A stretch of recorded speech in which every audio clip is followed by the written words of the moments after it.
All right, here we go.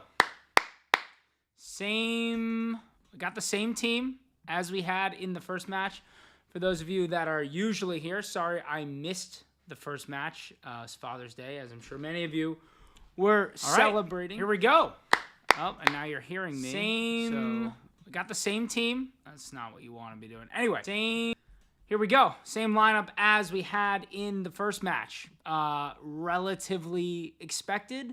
The weird thing is Haji Wright not included at all in the proceedings, let's call them. So, listen. You win a match 5-0 in a tournament play, in the group stages. You just kind of stick with it and hope that the second match, you get a similar result. You get yourself out of the group stage with 2 wins, and then you can experiment a match where you can rest some guys, whatever it might be. But this 11 makes a lot of sense. It just does after that performance against this type of competition. And I saw, honestly, anybody who watches my channel knows I was shocked to see Sebastian Berhalter in the squad. I was shocked to see him start a match. But I actually thought in possession he was very, very solid in the base of this midfield. You can tell, and we all should have expected by the way that, and if you see me looking up, my game is right above my camera. So I'm looking right above the camera at the game. To be expected in a lot of ways that Tyler Adams and Johnny Cardoso are not a part of the proceedings as much as people wanted them to be. The weird thing is Haji Wright. Haji Wright, I thought, was very, very bright in his cameo in the first match. I don't know, we're talking 12, 15 minutes, whatever it was. Obviously scored the goal, the same type of goal we've seen Haji Wright score so many times. But I just thought he was really good as a number 9, held up the ball super well. A lot of positive things to take from what he did. And the fact that Brian White is dressing over him tonight, you just hope that there's some sort of injury. There's something else going on. The rumors of his wedding being yesterday are not true. He got married on May 30th. Obviously, he did not schedule his wedding during a major international tournament. I think we all know that was a bogus rumor in a lot of ways. But here's how it's going to look. And I will credit Pochettino. If you didn't watch my post-match reaction from the last match, I thought what Pochettino did was finally brave and confident and showing what he can do, which is that swapping between 2 different formations, right? So in possession, we're very familiar with Pochettino getting into this, right? Where he has Ream out here, Richards here. Freeman did a really good job inverting and staying in this back 3. These 2 guys kind of stepping up. But what he did that was a little different than what we've seen, and which is super exciting about Mauricio Pochettino and what we really wanted to see from him, is his ability to actually bounce into a completely different possession in formation, which is a 3-1-4-2. And when you're really playing a team that you're better than, and you have a player you feel can dictate the play from deep, and you have players who can get in the half spaces and run on the pockets, and you have a second striker, number 10 type, like Malik Tillman, it works really well, and he did it really well. He had Luna kind of come a little bit more centrally. He had De La Torre kind of step into here, McGlynn drop into here a little bit. So you almost had, this is what it looks like a little bit in terms of their starting position, right? So Berhalter's a little bit deeper here. He's got a pass to his right to McGlynn, who's showing to the ball. He's got a pass to his left to De La Torre, who's showing to the ball. He's now matching up 5 midfielders against 4. So there's always going to be an open man. And when they start kind of coming in on these players, we found Arsene in tons of space down here. When they didn't, we found Luna and McGlynn in these areas. And I thought McGlynn specifically did really, really well. McGlynn gets on that ball in this area, and he has time to turn and look at what's ahead of him. He can pick out of a pass. He's got one of the best left feet that we've seen in the U.S. men's national team. A really, really strong player when he has the time and space to create. I'm just looking at how Fox is putting this formation together, which is so funny. They have Malik Tillman as a left winger. Malik Tillman didn't play on the left wing at all. It just cracks me up when these TV stations think they know what they're talking about. But the ability for him to switch between this kind of, if you want to just look at it a little bit flatter, it's a 3-1-4-2 in possession, where Tillman was popping up here, Adjumang also overloading with Tillman at times. which made it really difficult for defenses. And also, this is a much stronger pressing position. Hence why we won the ball so high up the pitch so many times, which was obviously crucial to a couple of the goals that we scored. But, I mean, listen, we're going to sit mostly in this in possession. We are.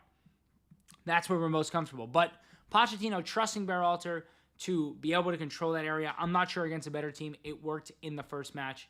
I'd expect this to work a lot better with Johnny Cardoso. I think Johnny Cardoso is much more comfortable in this position than he is when he's in that double pivot. So it'll be really interesting to see if we do end up in that area at any point.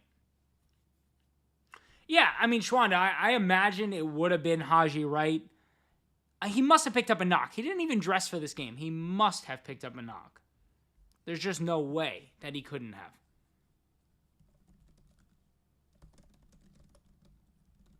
And also, Matt Freese did really well in that first game. I don't know what you guys thought, but I was heavily impressed by Matt Freese. I mean, he didn't have to do that much, but I thought there was a crucial moment. We were up. We might have just gone up 3-up, but I think it might have still been 2-0. And he got a really crucial hand to a ball coming across the box. And I was heavily impressed by Matt Freese in that match. Listen, Saudi Arabia is probably our toughest group stage game. We should be able to defeat them. But just in terms of the way the odds makers see it, this is definitely our hardest match in the group stages. And, they've had periods here and there where they've been hard to break down. They can get out on the counterattack. They're a little bit more formidable than what we're used to. And a lot of these guys play in the Saudi League. So there's a bit of that advantage of having played together year-round or playing in the same league. Whereas I think the U.S. has struggled with that facet of all these players playing in such different areas. Yeah, Adam, I'm shocked to see this kicking off on time. I almost didn't even start the stream until 9:15 because I expected the match to not start on time. And usually it starts like 10 minutes later. But I saw that Haiti match ended so quickly that I thought they might get this one going on time. And shout out Tim Ream, by the way. I talk a lot about Tim Ream and why I think it's time to start introducing Mark McKenzie over him for the preparation for the World Cup. But in a match where we're going to dominate possession, there's no doubt Tim Ream adds a lot to our game.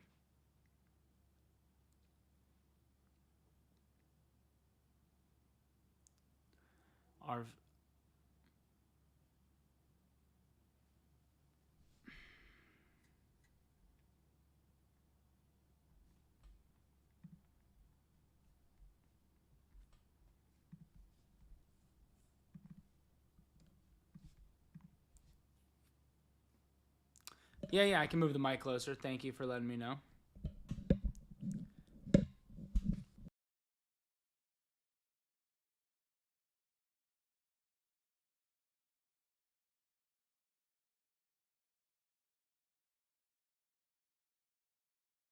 Is that possible?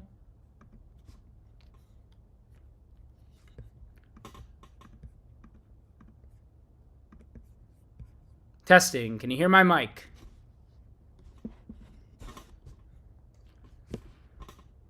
Better on the mic? All right, good. What did you guys see in that first match that you liked versus what we kind of saw, obviously, in that disaster of the Switzerland match?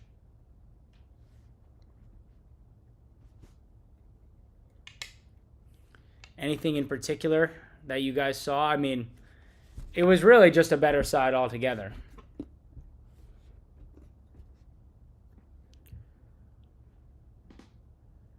Yeah, McKenzie's better in a true back three when he's asked to defend wide. The thing is, like, in formation, when we're out of possession, it's not really a back three. So I think McKenzie struggles a little bit to be over-aggressive, and I don't know that international football lends itself to that at times. Also, Tim Ream is much better at passing the ball on the ground than McKenzie. McKenzie's really good at playing the ball over the top. He can spray the ball wide, really good diagonally, but I don't think he's the strongest on playing the ball on the ground to beat the press, and that is something that Tim Ream obviously is spectacular at. There's also just a layer of trust that clearly Pochettino has with Tim Ream that I don't think he feels with Mark McKenzie. And to be fair, Mark McKenzie had a poor last 2 months of the year with Toulouse. I mean, Toulouse was one of those teams where you knew midway through the year they weren't getting Europe. You knew they weren't getting relegated. So their performances just kind of fell off in a lot of ways. Again, I just don't know how Tim Ream at 39 at the World Cup next year is going to possibly play against like Spain. But it is what it is, right? I mean, he's playing well right now. You can only do what you have to do. And Tim Ream, and Pochettino's not really in a position to experiment that much.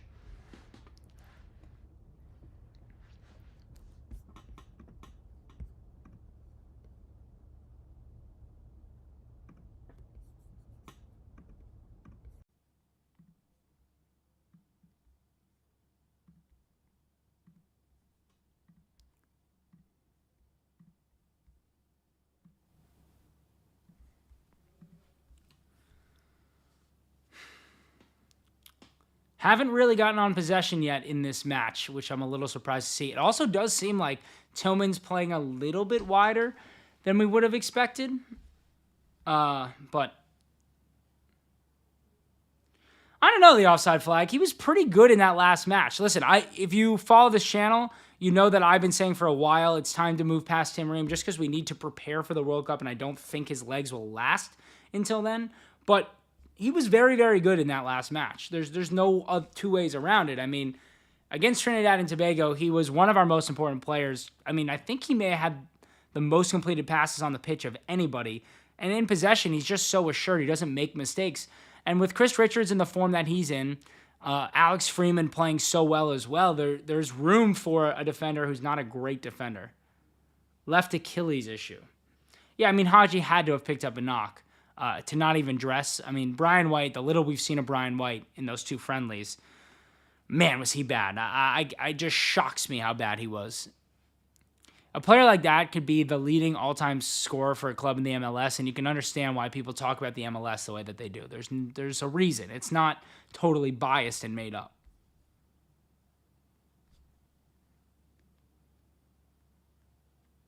Jesus. Berhalter is just so poor, like physically. He's just not up to this level whatsoever. He to me is like McGlynn, where McGlynn obviously I like a lot, but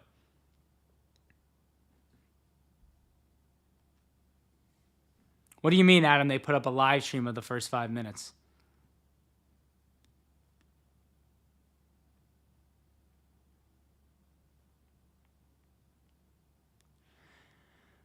To be fair, there are more fans at this than there are at the Club World Cup. So, I guess that's good news. Oh, they let people watch for free on YouTube for 5 minutes? That's hysterical.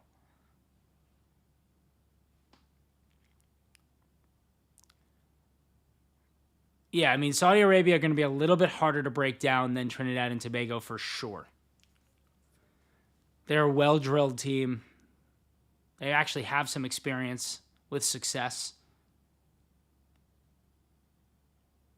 Yeah, Ace. I know we're not Ajamang fans. I want to say there's a chance Haji would have started if not for the Achilles issue, but I think we both know that that's probably also not true at all.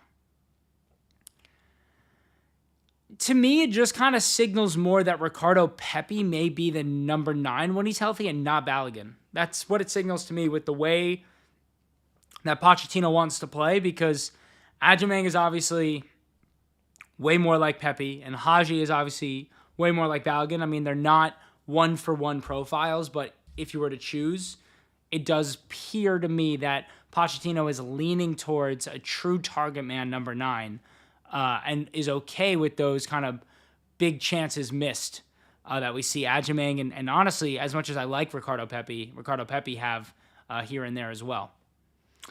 Yeah, the issue with this pivot of De La Torre and Berhalter is they're both so physically not up for it out of possession that so many bad fouls, so late to so many balls. The press kind of breaks down if it gets past our front 5. It's not ideal.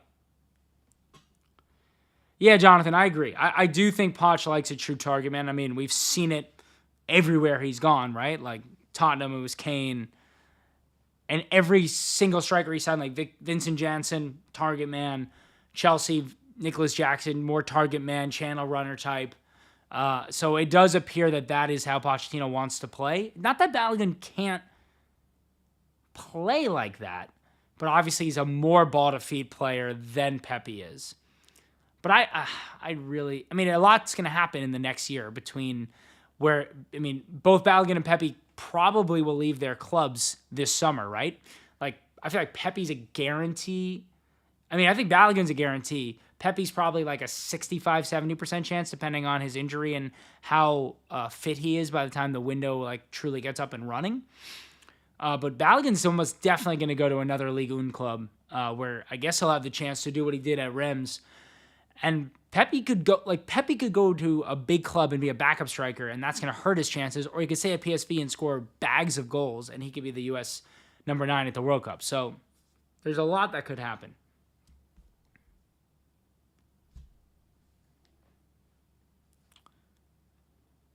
Yeah, now we're getting into that. Right? You see how it is, right? You see where Tillman, and I'll show you on my screen. Right? You see how Luna tucks in here and Tillman gets into this space here as Arfson gets up the pitch. Everybody is seeing what we're talking about here.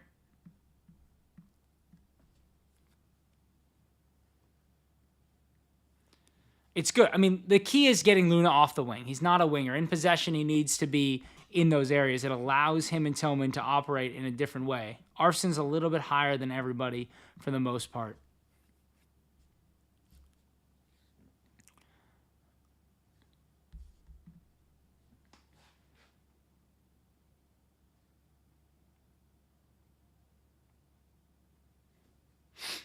It's interesting to have Alex Freeman playing in that position. I mean, defensively, he's great. I feel like it limits his attacking ability a lot, and that's really what he's known for. But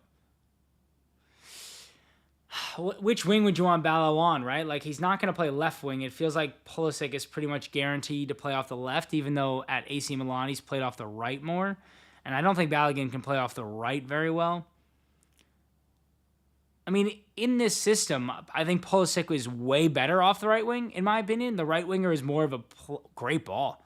Wow, that was a really good ball from Alex Freeman. Really good ball. In this system, like, to me, the right winger is more the creative type. Like, there's more opportunity to create off the right, whereas the left, you need to be, like, hugging the touchline because you like to invert that left winger. So, yeah, I guess if Pulisic's going to play as more of a number 10 and not as wide, like you play Antony overlapping Pulisic, so then Balogun off the right makes no sense. Like, that right winger's a little bit deeper. That's why we've seen Musa playing there so much. And I think that's why he likes McGlynn there. Like, he's almost playing a midfielder there because that player's not getting as high up the pitch. Yeah. I mean, the issue is, like, the left winger with Anthony Robinson. If Anthony Robinson's playing left back, the left winger is not really playing left wing, right? Like, you see what I'm talking about here. If this is Anthony who's playing left back, if this is Anthony playing left back, he's getting up the pitch, which means this player has to come inside. And then you don't want Balogun in the half spaces receiving the ball. That does nothing. And off the right side, with the way that we play in this position, you usually have this kind of number 10 dropping in here, right? So this right winger usually ends up a little bit deeper. So I don't think Balogun really works there either. I think Balogun and Pepe are going to have a true fight for who's going to be that number 9. It also depends on who you're playing against. If you're playing against a team that you're going to be deep all game, you'd probably rather have Ricardo Pepe because you want somebody who's going to help you play deep, play long, win some balls, relieve some pressure. But if you're going to have constant possession, attacking the goal, the ability to get in the box on the ball, you'd rather have Balogun. So it really just depends on the opponent, and it's good to have both your number 1 strikers be different profiles. Like, it's ideal.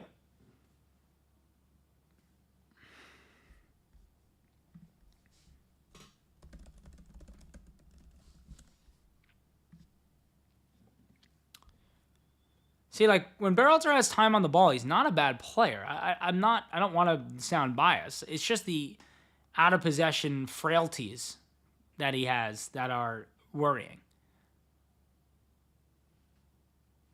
I feel like I saw so many people just, like, ripping Berhalter after that game, and there was just no need. Like, he was fine. Luca De La Torre I could do without ever seeing again, though. I promise you I could do without Luca De La Torre. There's got to be someone better who can play in that pivot with Berhalter. Even, like, you have to be so bad to be the worst half of the pivot with Sebastian Berhalter.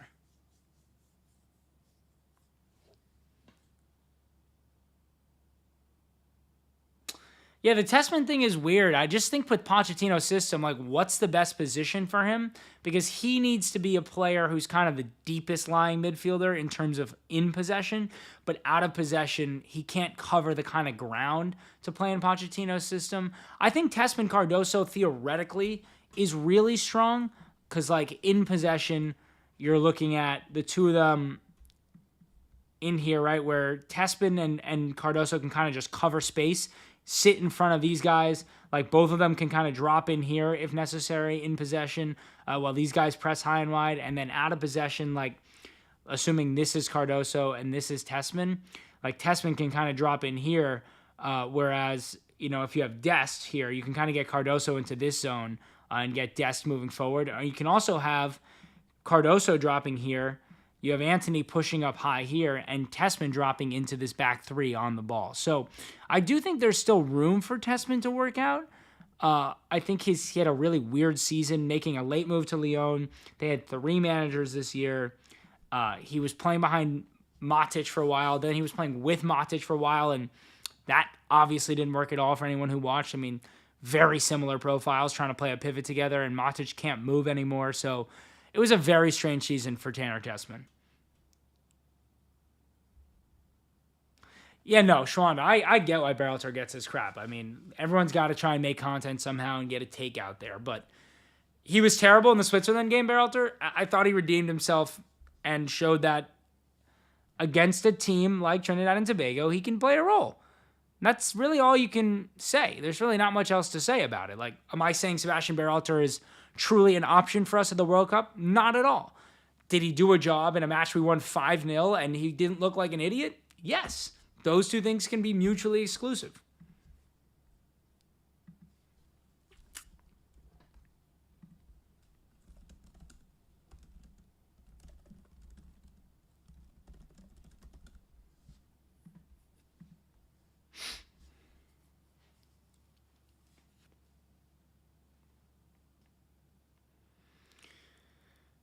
And I can't believe these people dress up like Alexi Lalas. Like, I mean, I'm not here for I'm not a political guy in any way, but there's just no way that guy deserves to have a voice. I mean, the things that he says are just so uneducated. I don't know what other people think. And again, I don't mean this politically. Like, I'm not a political person. But he just sounds so uneducated when he makes his arguments. Like, they're just not factual at all. Come on, Ajimang. Put your body into somebody. All right, you held up the ball for once and actually didn't lose possession. See, right here, right there, you need to get Luna back into the midfield faster. Like, our biggest issue to me is our players off the ball not making sprints into open space.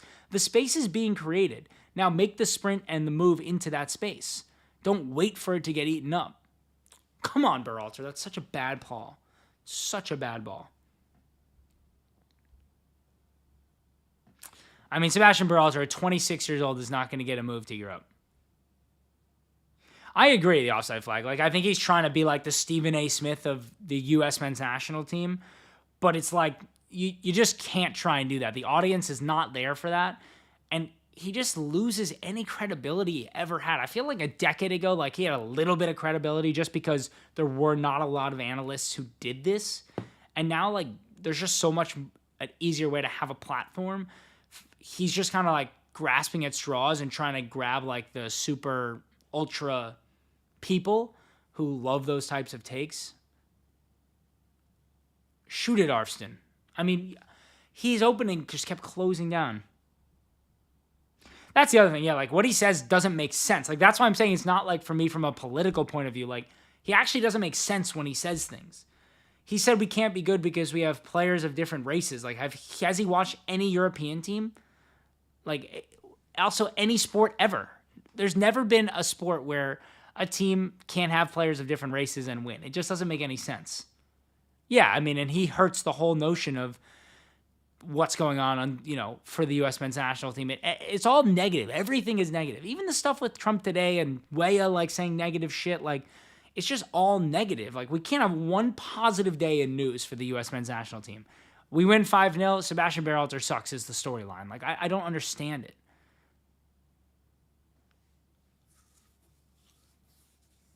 Just negativity is the only thing that sells in sports, and it's boring.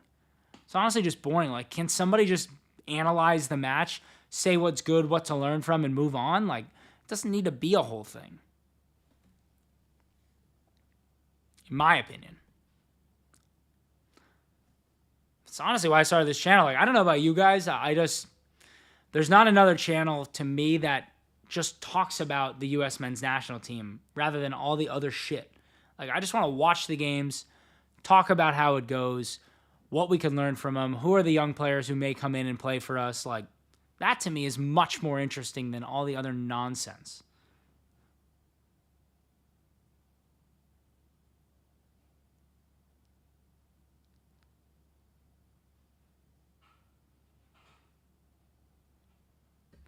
I mean, again, simple stuff for Matt Freese, but he's in the right places. He's made strong saves, nothing stupid. Matt Freese is certainly coming for Matt Turner's number 1 jersey. I mean, right now, Matt Freese is my number 1 goalkeeper for the World Cup. I'm sorry. Matt Turner just has done nothing to deserve that over the last 2 years. Just because he plays at the biggest club or whatever, like, he doesn't play, and he's been poor for the U.S. He's been poor.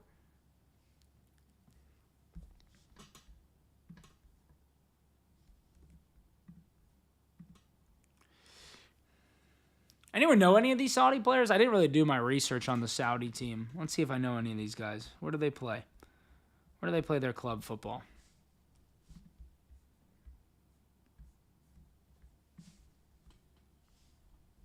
Who's John Muller? I don't know if I know him, the offside flag. I would love to have somebody on who's more of an observer like me and not just talking about the nonsense. Should I know him?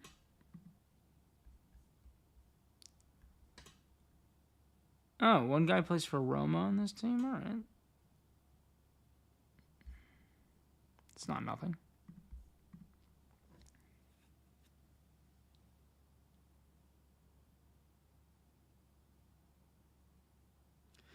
Yeah, no, I completely agree, Shwanda. It's like, the Pulisic stuff's also crazy because it's not like the U.S. Soccer Federation or Pochettino said anything about Pulisic. Like, Clint Dempsey and mostly Landon Donovan just, like, came at Pulisic's neck. Like, who truly in the grand scheme of things, like, who cares about the Gold Cup? We all just want to succeed at the World Cup. If it's in Pulisic's best interest after 2 years of playing week in and week out and missing like 3 matches to take this Gold Cup off and not get slide tackled by a bunch of Haitians and Trinidad and Tobago players, we've seen how these CONCACAF matches can get, then great. Like, take the summer off. No problem. Like, you are locked into this system. You are technically savvy and intelligent. You've played in so many different systems in your career and succeeded. Take the summer off. Then Landon Donovan has to make it a whole thing just to, like, get his name in the papers. And, like, listen, I love Landon Donovan growing up. I love Clint Dempsey to this day. Even though he played for Tottenham, I love Clint Dempsey. But I just don't understand why everything has to be negative. Like, let's talk instead about the positivity of this 20-year-old right back, Alex Freeman, who has all of a sudden become the number 1 right back for this team, like, out of nowhere, and has not put a foot wrong in his first 4 matches for his country. Let's talk about that. That's a much more interesting story to me. The son of a former NFL player becoming a star for the U.S. men's national team pretty much out of nowhere. That, to me, is the story. Exactly, Shwanda. Like, anybody who watches the U.S. men's national team is not like, oh, Pulisic doesn't try for us. Like, are you kidding me? This guy gets his ass kicked every time he plays for us, gets slide tackled from behind multiple times a match, risks his body out there amongst a bunch of scrubs, and we're going to question him? Like, what kind of message are we putting out there? Like, it really is mind-boggling to me. Also, you do that, then what young kid wants to... Come on, Tillman. Ajimang was too late with that pass. Tillman has struggled here to get on the ball.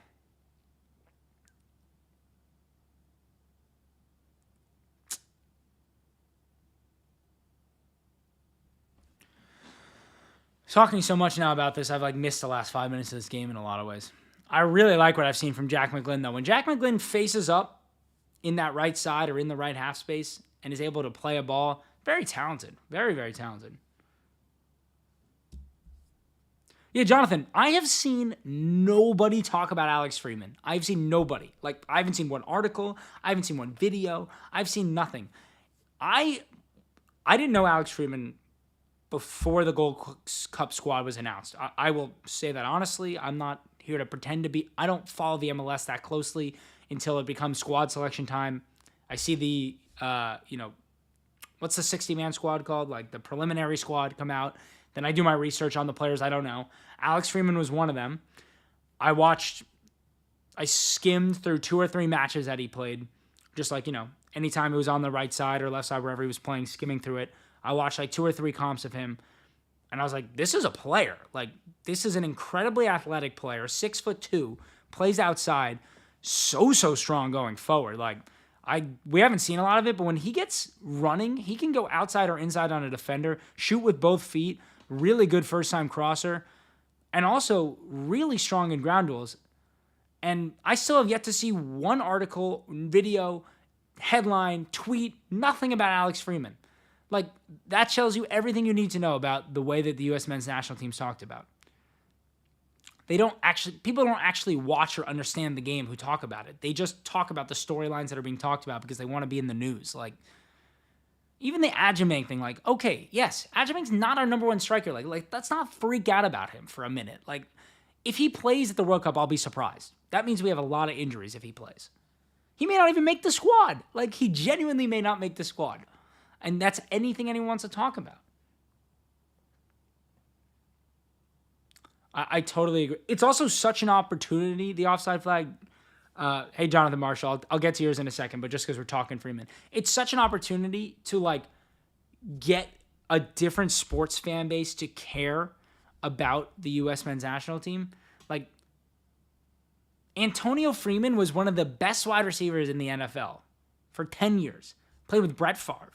Like, played for the Packers, like one of the biggest franchises. Let's tell this kid's story of choosing to play soccer. Why did he choose to play soccer? How did he fall in love with soccer? Was it through the U.S.? Was it through a team he followed? His rise up through the MLS Next Generation League, where he was, I think he had like 10 goals and 11 assists last year. Like, his story is the story we should be telling. Yet here we are talking about Christian Pulisic, who just merely asked for the summer off so he didn't have to play Saudi Arabia on 102-degree nights in Austin, Texas. Like, it's just so silly. It could not be more frustrating to me. I didn't even realize Alexi Lalas was doing this game. I wasn't trying to talk behind his back. I have this game on mute. I can't listen to these guys. I mean, I literally started the channel because I just can't listen to them. I might as well just yap for 90 minutes instead of listen to them. Who's been performing well so far, Jonathan? I'd say nothing really to talk about too much. I think Jack McGlynn's had a couple of bright moments. Adjumang actually has been rather solid in terms of holding up the ball, hasn't given it away too freely. Arson's created a couple of times down that left wing, but I wouldn't say there has been much to say. Saudi Arabia is a tough team to break down. That's Hervé Renard, right? That's his name, their manager. I mean, we've seen what he can do. I mean, a lot of people wanted him to be the U.S. coach.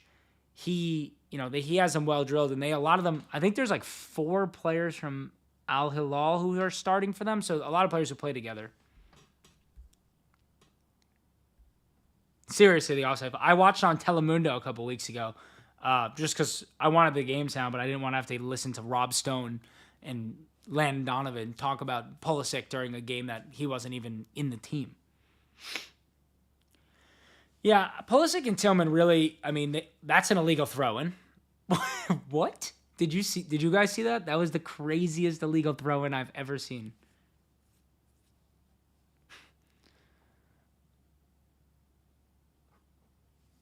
Pawn Stars is a fire show, Adam. That's all I'm going to say.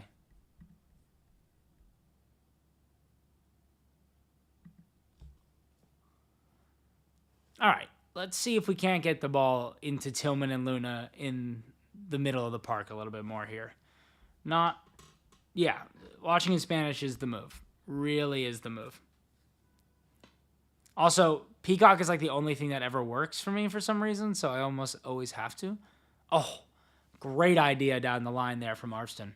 I really liked Arvston. He's been way more decisive in these two matches than we saw against Turkey or Switzerland. I think when Arvston's asked to play more defense, which is a crazy thing to say about a left back, than he wants to, he gets very timid. I mean, he's not a defender by trade growing up, so I understand that, but all right, let's see if Tim Ream can break down this defense. That's usually where it starts for us. Yep, right into Luna. Perfect. Play the ball now. Play it now. Waited too long. Now he waited too long. Offside. But you see how key Tim Ream, like Tim Ream is so key to us. When he gets a little bit of time and space on the ball, he can make that happen so quickly. Arvston, I mean, that's so bad to be offside there. That's just so bad. But that's that exact system that I was talking about earlier. Is like when we can get into this right here, and one of these two guys can get a little bit closer to the striker. So that time it was Luna. You had Della Torre stay here. Berhalter actually kind of tucked in this way. McGlynn dropped a little bit deeper. And Luna got so close to Adjumang that the defense kept dropping deeper. So Ream was able to eat up this space. Then Luna darts in here. Little dart run. Just like a 3-yard sprint into here. It's in here. Then you've got a 2-on-1. He plays it out to Arvston. And you should have a cross for Simon Adjumang. That's like, it's a mini transition in a lot of ways, because the second these players all get attracted in here and you're able to get it out here, then this whole overload side is able to get into the box. It's too bad Arvston was offside. But that is pretty much the entire concept of Pochettino's play, is how can you get two players so close to a defender that they don't know where to go, you make a mini sprint into space, and you create a transition. That's all Pochettino's trying to do in terms of like just the simplest way to break down his play in possession. That's why I always get frustrated when players are not sprinting into space for this team specifically. This system creates a lot of space out of possession. You just have to know when to sprint into that space. Does this sound better? Like you guys can hear me better? I know you said it was quiet before, just making sure.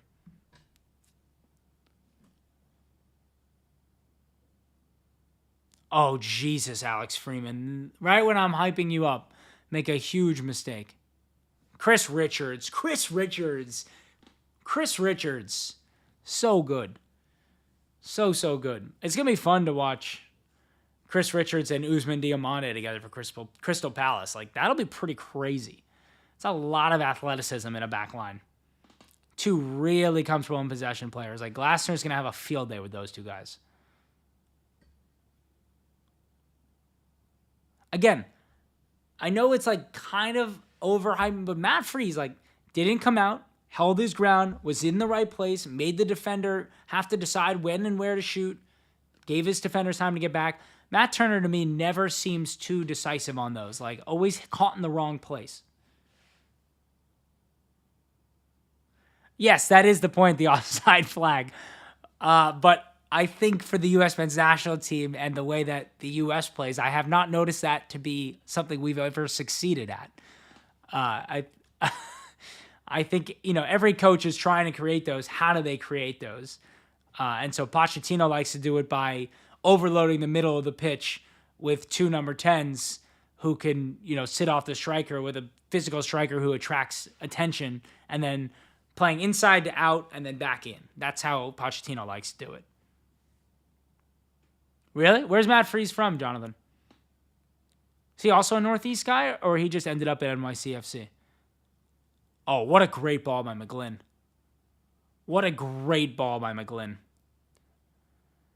I'll tell you, this is working out for Pochettino, this squad. Like, Jack McGlynn's played himself into serious contention for this team. And he's probably gaining some eyeballs on the other side of the Atlantic Ocean.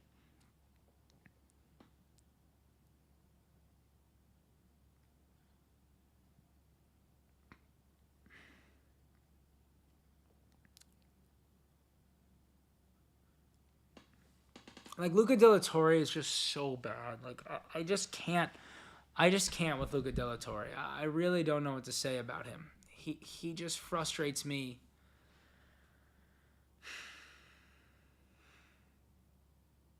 Nice. Not a fan of Philadelphia as a New Yorker, but I can respect it. Is there VAR in this competition? There's got to be, right? I just assume that it has it, but I didn't read to see if it did or did not. Like, that's where Berhalter out of possession is just a nightmare. Just like a true nightmare. Goes to ground, misses one. Goes to ground again, misses again. They're playing advantage. The entire team's out of position.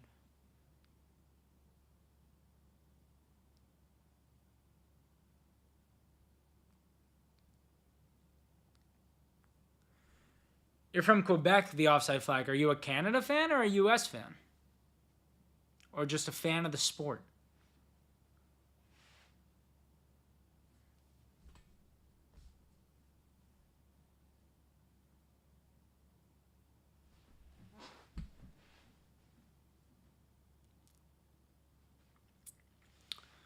I would say we're not pressing as comfortably tonight as we did against Trinidad. Obviously a better team, there's no doubt about that. But we were so good at getting high up the pitch and winning that ball high up the pitch against Trinidad and Tobago. I mean, that's really where we got everything. You moved here at 12, so you're a U.S. fan, is what you're saying. All right, we got a little injury break. Let's take a look at some of the statistics from our team here. Adjumang, only 7 touches of the ball. I mean, you just can't have that from your center forward. 2 of 4 passing for him. Lost both of his ground duels. Max Arson's been our best player. He's won 5 duels already. 5 of 7 ground duels. 3 recoveries. 2 of 3 successful dribbles. It's been solid so far, Arson. Not Tillman's best match, for sure. Just 10 touches of the ball. Has not gotten on the ball much at all. Had that one nice cross early on. And then Jack McGlynn, like, it's going to say he hasn't completed, it says he's completed 2 crosses, but he should have an assist. I mean, that second ball was great. 15 of 19 passing. Really, really strong on the ball overall. And then Chris Richards has been super solid. 35 of 37 passing. 3 of 3 accurate on his long balls. Won his only aerial duel. And I assume Tim Ream similarly. 37 of 41 passing. 2 of 3 aerial duels won. So the defense is playing very strongly so far for the team. Yeah, this has not been Berhalter's best showing. I mean, you can understand why Pochettino didn't want to change the 11 after winning 5-0 in a tournament. You usually don't see an 11 change after a performance like that. The idea is you go win this group stage match, then you can experiment and rotate in the third match because it doesn't matter necessarily. I haven't even been keeping track. If we were to win this group, who do we play most likely in the next round?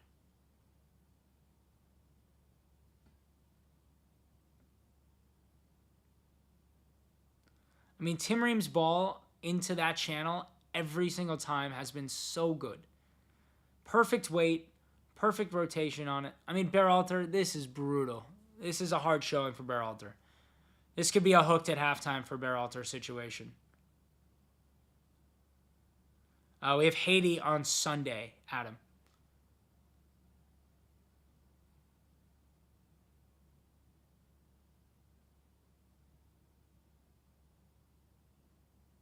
Yeah, Adams is definitely the 6. I mean, ideally you get Adams with a, ball-playing, deep-line playmaker next to him like a Tessman, and that's kind of the ideal pivot there, right? The issue with Tessman is he can't really, like when we get into this a little bit more, and this player is Tessman, he can't really receive on the half turn, so it limits the way that we play, and we saw that a lot in the friendlies in November. Was that November? Yeah, right? Or was it? No. In the Nations League in March, we saw that a lot, where you try and get Tessman in here, he can't really receive very well in there, and that just limits him as a player overall because he's already a little bit limited athletically, so it really limits him totally as a player.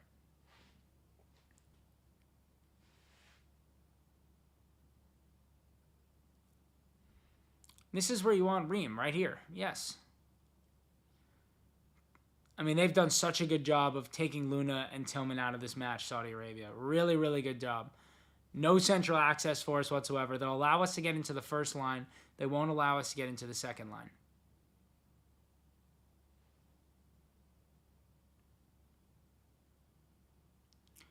I'd like to see one time for Freeman to get some opportunity to drive into space. Right now. Play it to him now. Play it to him now.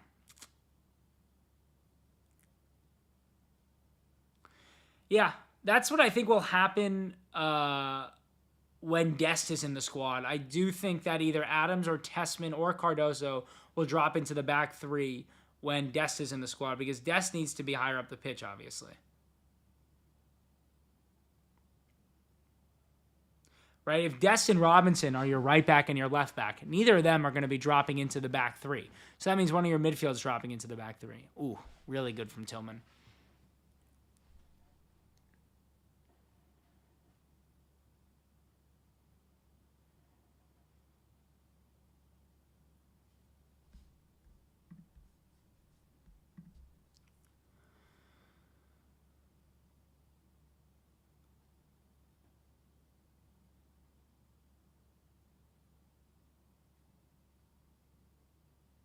Berhalter asks for the ball in front of him and then stops making the run as Freeman plays the ball.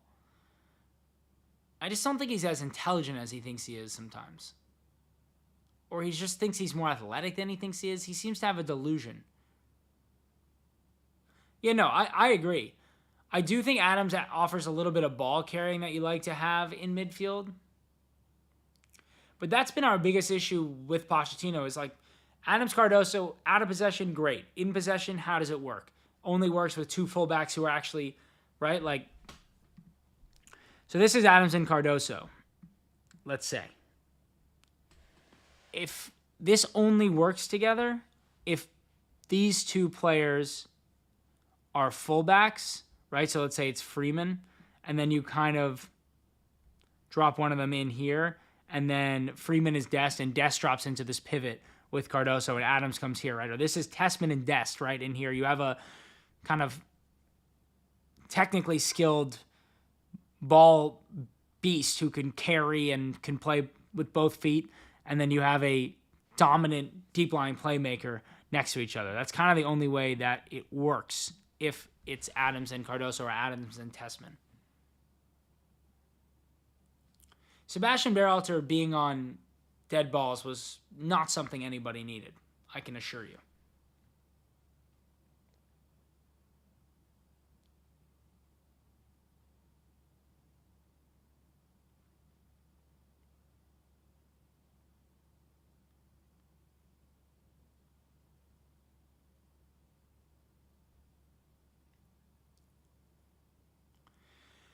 Yeah, I wouldn't mind seeing McGlynn getting into the pivot a little bit more. I think he's really good playing from deep. I think with the way that he can spray the ball and pick a pass, I'd like to see him getting on the ball with runners in front of him a little bit more. It doesn't work with this formation. I mean, with De La Torre and Berhalter, but you take one of them off. I mean, if Adams and Cardoso are fit, I would have rather start one of them over Berhalter for sure. I thought Berhalter played well in the last match. I think he deserved to start this match. Mitchell, you just joined, I think, so I don't know if you were listening or you just joined, but I do think Berhalter deserved to start this match. He played well against Trinidad and Tobago. We were going with the same 11. I'm all for it. He's played poorly in this match, so I'd like to see Adams or Cardoso come on for him.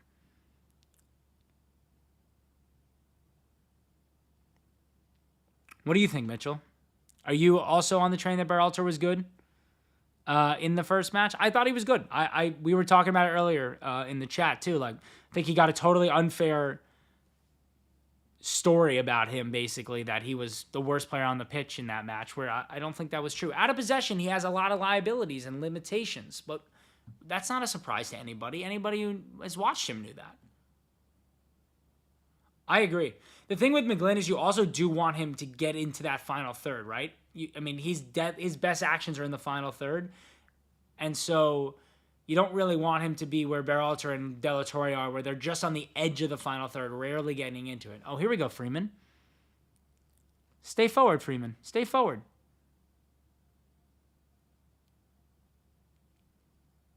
Yeah, let De La Torre cover your space and you stay in. Yeah. Oh. Play it to him. Play it to him. Freeman was there.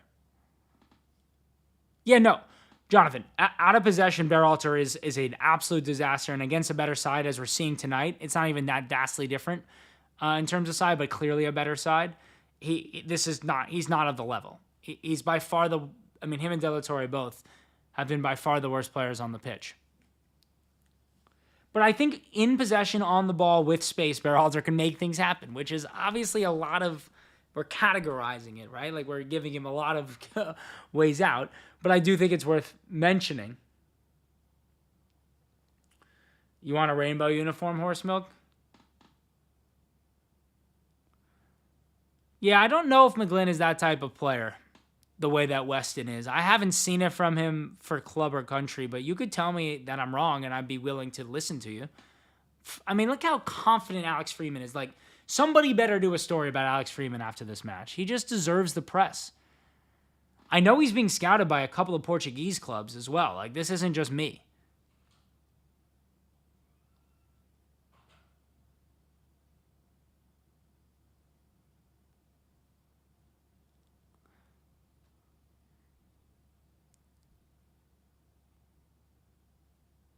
Tim Ream with his weak foot. Perfect pass.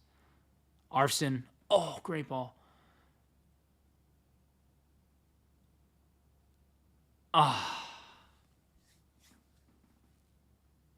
No, Mitchell, he did not deserve to start after the Switzerland game. He was terrible in the Switzerland game, and I was very unhappy to see him in the starting 11 for the Trinidad game, but he played well. We've played a couple of really good balls along the 6-yard box and just not had anybody there. I mean, if Adjamang's not there, what is Adjamang doing? I don't think Freeman should leave at all right now.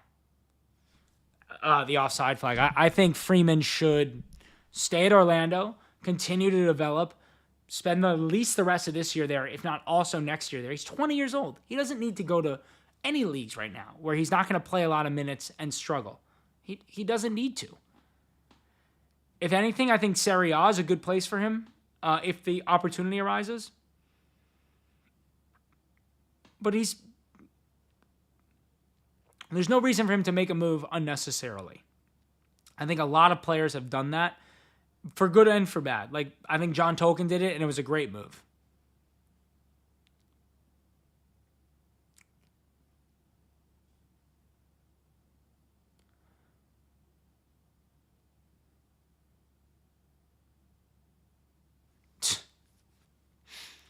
Well, not an incredibly...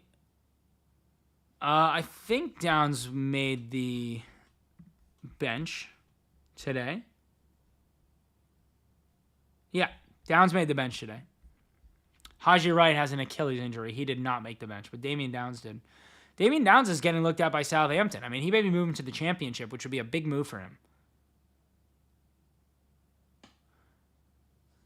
Yeah, I mean, if I'm Alex Freeman, I'm staying where I am. Like, you're playing well. You're growing as a player. You're gaining confidence. Definitely finishing out this season in Orlando and then taking it from there. I'm not moving this summer. This is a big opportunity for him to lock down a 1v1. Well done. Come on, Berhalter. Stay on your feet for 1 second, man. Berhalter just ends up... Will still buy Downs. He's definitely been rumored. Why does Sebastian Berhalter always go to the ground? Like, he's just always on the ground, I feel like. Is that just me? I feel like he's just literally always laying down.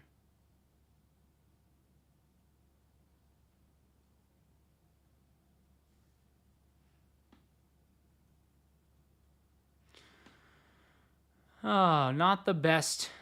Not the best. No, Adams is not injured. Him and Cardoso were both like kind of had picked up a knock, I believe, in the first match, but they're both back on the bench. So I think they're both available.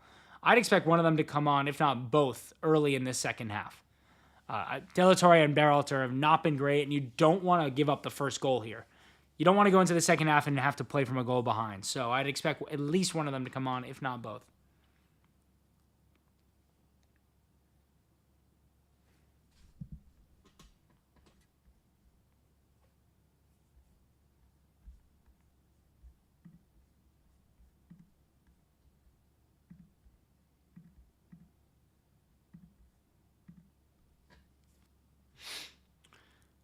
Is that guy praying or is he hurt?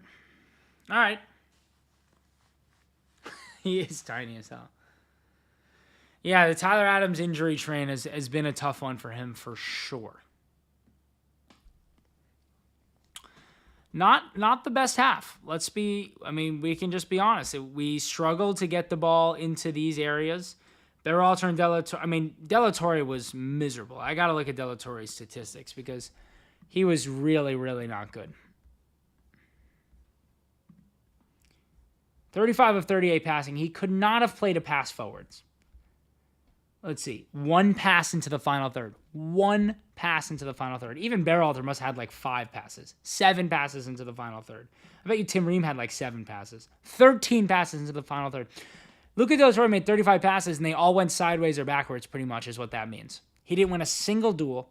He only made 1 recovery. He was basically a complete and utter non-factor. You got to pull Luka De La Torre ASAP. You just have to pull him. He is so miserable. Alex Freeman was very strong, 39 of 41 passing, 2 or 3 accurate long balls.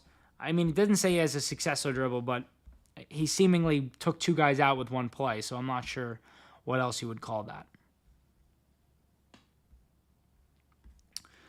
Listen, I mean, I would say the strongest players in the half, Ream, Richards, Freeman, McGlynn, Arfston, those 5. I mean, the back 4 are really, really strong. I mean, did we even give up any real opportunities? Richards made that great stop after Berhalter kind of went to ground, and then Freeman lost his man behind him. And then that was pretty much it.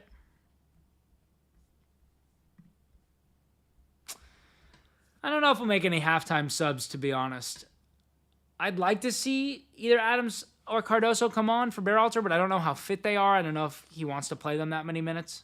So that will be obviously a big component.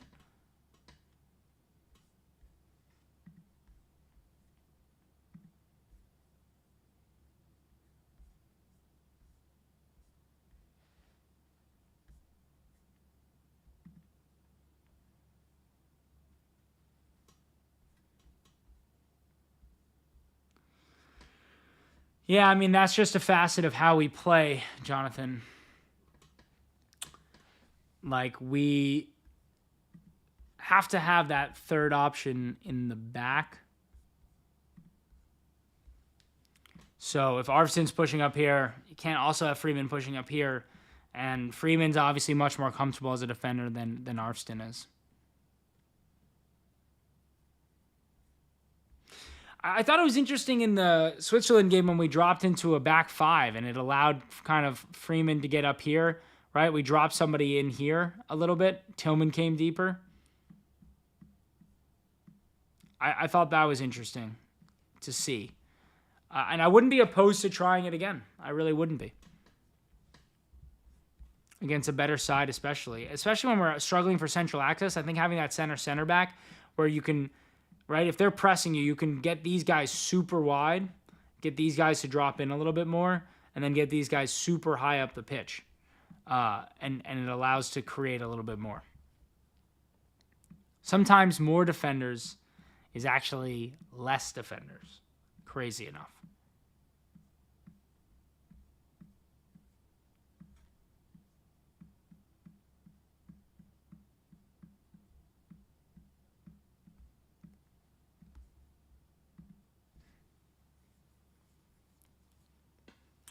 Yeah, no, I don't mind doing that.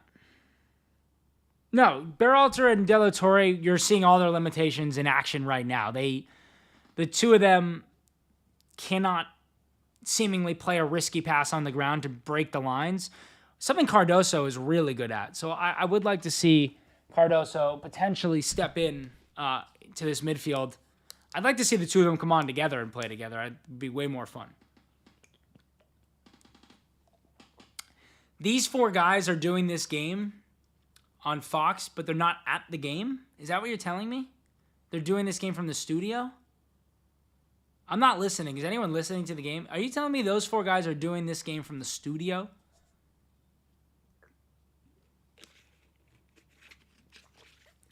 I don't think Wesson will start next to Adams, no. I think it'll be Adams and Cardoso, or Cardoso and Tessman, or Adams and Tessman.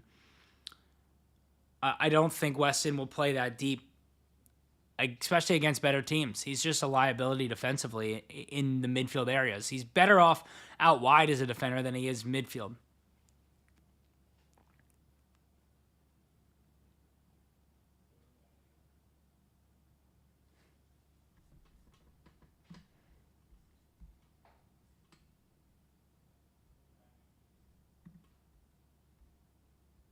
That's hysterical that they're not even at the game.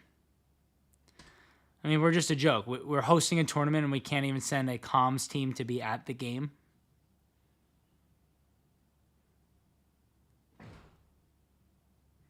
That's absolutely hysterical. It's also just not ideal that pretty much all of our opportunities have started with Tim Ream having to break the entirety of their defensive structure with one pass. Like, we have not found one other ball through that hasn't come from the foot of Tim Ream that has led to a cross, right? Let me know if I'm wrong, but there's no chance that Gio Reyna starts at the World Cup unless he transfers this season and has an incredible season. Right now, Gio Reyna is a long shot to make the squad. Mitchell, truly a long shot to make the squad at this moment. I'd put him at 3-1 to make the squad right now. He doesn't play. How can a player who doesn't play make the squad?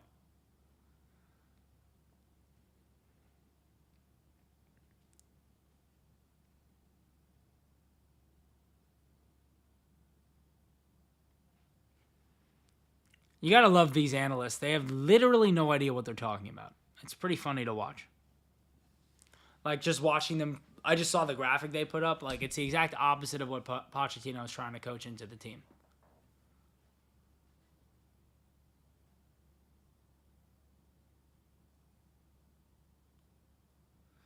Adam, I think you're wrong. I think the World Cup's going to be filled for every game. I do think it's going to be filled for every game. So many people are going to travel here for it. It's not going to matter who's playing.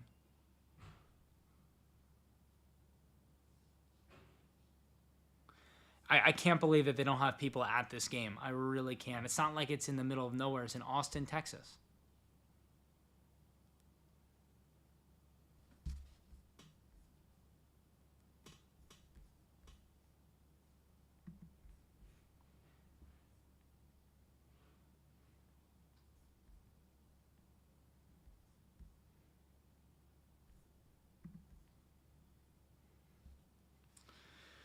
I don't know, Adam. I think based off what I've seen and how hard it is going to be to get tickets, it seems like that's not going to be the case.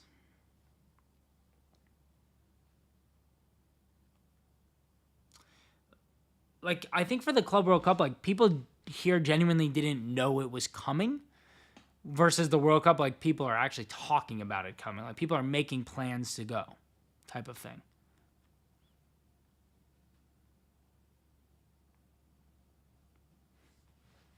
I could be wrong, but I don't think there's going to be a single seat empty at these World Cup games.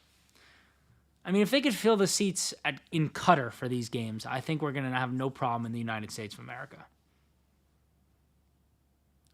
Assuming everyone is healthy, who would be your starters at the World Cup using this 4-2-3-1 setup? It's a fair question. I would go Dest, Richards, McKenzie, Matt Freese, Dest, Richards, McKenzie, Anthony Robinson, Adams, Cardoso, Tillman, Pulisic, Balogun, and Jack McGlynn maybe my option right out there on the right now, to be honest with you. No, I'd probably go... Yeah, I probably would... It's probably Weah. It's Weah or McGlynn, because, like, this... Should I just change all this? I'll just do it. Okay, so it would be Dest, It would be Robinson. It would be McKenzie, Pulisic, Cardoso, Adams. Right? So in possession, what it would look like is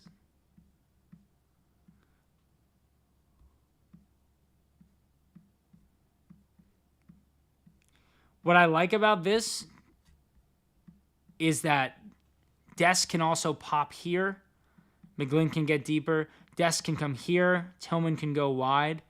Tillman can go here. Like, it allows for a lot of versatility on this right side in a lot of ways. I also don't mind it with Weah, because if it's Weah, then you can keep the width out here with Weah, and Dest can kind of get into this position. And if we drop into this, then Tillman comes up here into this, and then you've got a really strong attacking mindset here as well. It does leave you a little bit defensively weak, but that's probably what I'm looking at. Yeah, Alex Freeman's got a chance. I mean, another year of Alex Freeman could mean a whole lot of things. Like, sometimes a player's in good form at a young age and plays great football and then falls apart, or he could explode off the scene and make a move to a big club this coming winter, and Alex Freeman could be the starting right back. Like, it's hard to say about a player I've only watched play for about 6 weeks, so I don't want to make any huge statements. But I think it's very possible that Alex Freeman is... You're also forgetting Joe Scally has, been great for the U.S., obviously, over the past few years.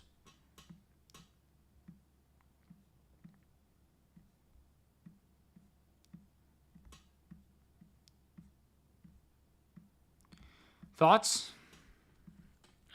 What's his fucking name?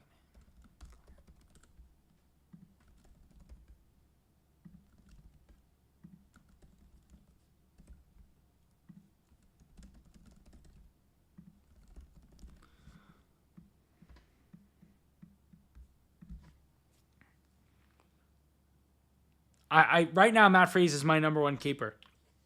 Like, without a question, Matt Freese is my number one keeper. Scally as well, I think, was just a matter of, similar to Pulisic, but not being talked about. It just, like, played so many matches, fatigue, asked not to be in the squad.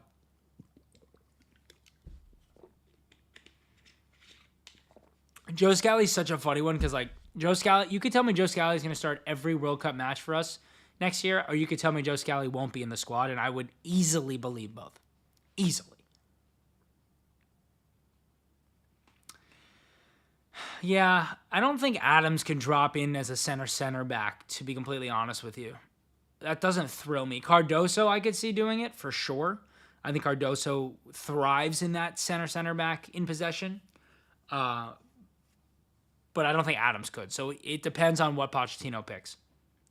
Adams is just so comfortable. He played so much right back in his career, so I thought him at that right center back in possession made sense. Yeah, Adams can cover space, though, pretty easily. And in possession, like, if a counterattack is starting, right? Like, let's say, just for the sake of argument, like, let's say a counterattack is starting. Let's say this is whatever. Let's say this is Adams here. He's going to step in. Like, that's the kind of player he is to stop a counterattack. So I don't think it'll matter that much if he's out here at right center back.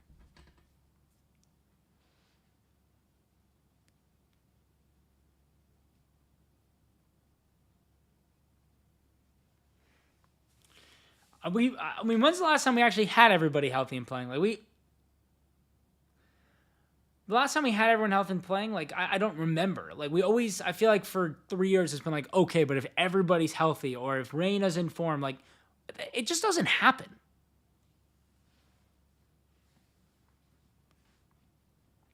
Yeah, either Cardoso or Tessman absolutely needs to show that they can play better for our country if they're going to start at the World Cup. I agree. They've both been abysmal every time they've played for us. Tessman has at least been good at youth levels. I thought he was really strong at the Olympics. But they both need to put in some performances in the next 9 months.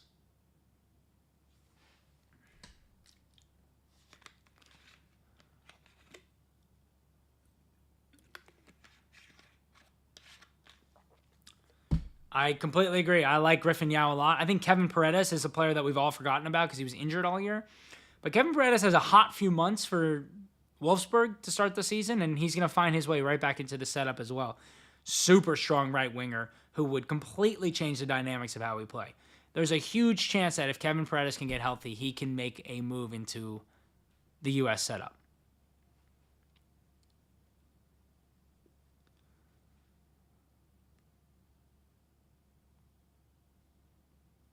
McGlynn is so sneaky tall.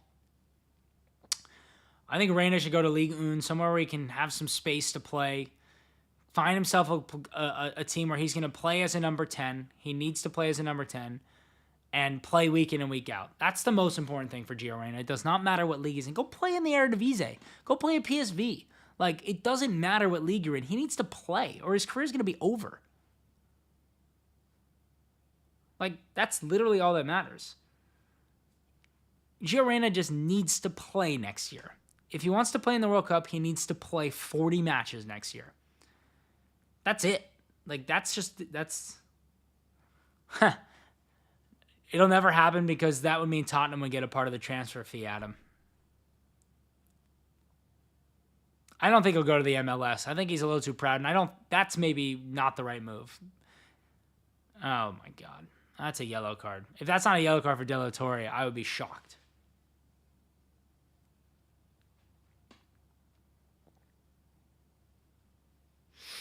I don't think Gio Reyna will go to the MLS. He's kind of giving up if he does that. If I'm him, I go to the Eredivisie. Go play in the championship for all that I care. Go play. Play. He needs to play. It's really all that matters. He has to play. He hasn't played basically in 2 years. Like, he has to play. I don't really know what else to say. I can't even judge him anymore. I haven't seen him play in 2 years. Like, Uh-oh. Chris Richards in the right place. No, Adam, Tottenham agreed a deal with Betis last year as a part of the Lo Celso deal that sold Lo Celso to Betis, that they have first rights to buy him this summer at 30 million euros. But if Tottenham don't buy him and Betis do sell him, Tottenham get like 20% of the sale. It's the craziest Daniel Levy deal you've ever heard. Like, the guy is crazy. Like, they're going to get 20% of a sale of a player who they've never owned or had on loan or anything. It's the wildest deal. It was a part of I think it was the Lo Celso deal. One of those players, maybe Lamela, one of those terrible players that they had that they sold to Betis. Yeah, no, it's actually it's one of a kind. I've never heard of it in the sport. They own a sell-on clause for a player they never owned. Tillman's so good. Oh, that was so good from Malik Tillman. When he can get the ball in central areas, he has just such a good feel for players in front of him. Such a good feel for it.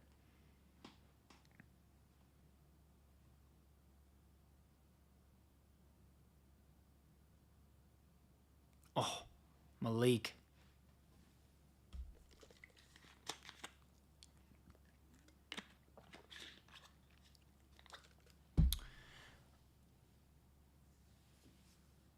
Really, really good for Malik Tillman. Unlucky that Ajimang didn't get to that. Ajimang was too focused on trying to get a shot off rather than getting his body between the man and the ball. That's the biggest issue that Patrick Ajimang has as a number 9.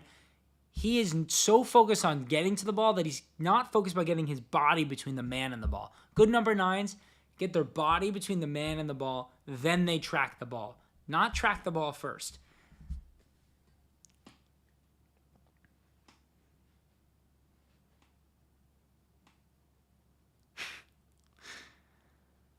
It's crazy. I mean, some people just are crazy. Who's hurt now? Oh my God, dude. This is turning into a true CONCACAF match with the players on the ground. I mean, they're not even a CONCACAF nation. And they're going full CONCACAF. Brother.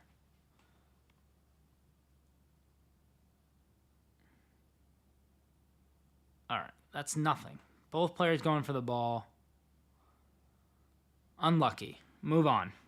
Next.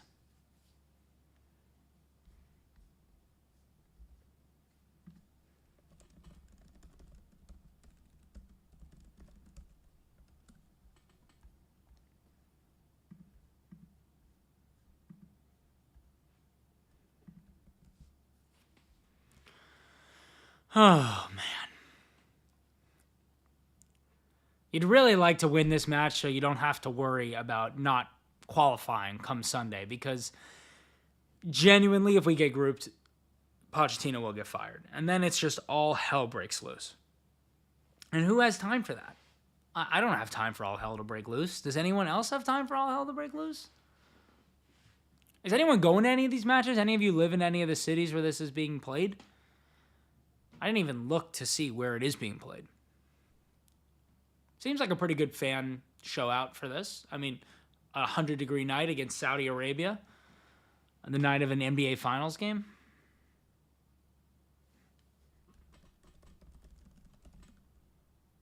Oh my God, the Pacers are winning by 30? Holy cow.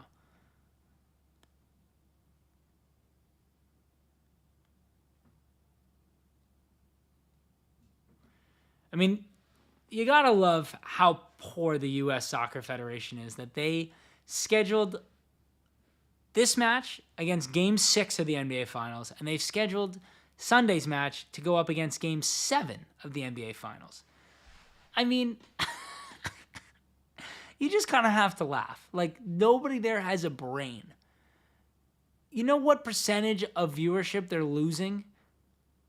I mean, honestly, this irrelevant match, you're not going to get anybody to watch over the NBA Finals in this country. Like, they think they can go up against these other things. They do it all the time, too. During the October and November international breaks, they played matches on Thursday nights when there's Thursday Night Football on. Oh, yes, the big PSG-Botafogo match. It's just so silly. I mean, I know that the U.S. Soccer Federation doesn't fully plan this out. Like, I understand that the Gold Cup is not governed by them. But they're the host nation. I'm sure they could have had a say about it.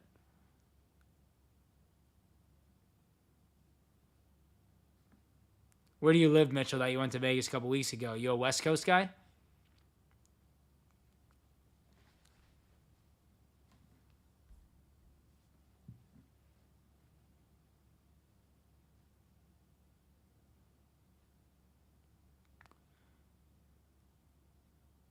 I like the idea, McGlynn. Make a little something happen. Yeah, way to earn us a corner kick. McGlynn, I really enjoyed watching. I think that would be a great idea. By the way, Reyna should go play for Betis. I mean, look at what Isco and Antony did in a similar position this year for them. Just really, really strong.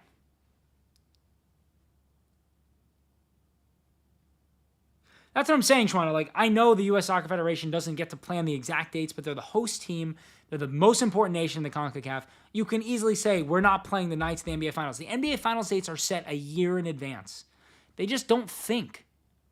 Oh, Richards. Oh, that would have been a huge goal for Chris. Oh, you're halfway between Chicago and St. Louis. What's halfway between Chicago and St. Louis? The Ozarks? I might be completely off there. Halfway between Chicago and St. Louis. You're either in very southern Illinois or very northern Missouri. I don't know what is in that area. Is that the Ozarks? I think that's the Ozarks, right? Or around the Ozarks?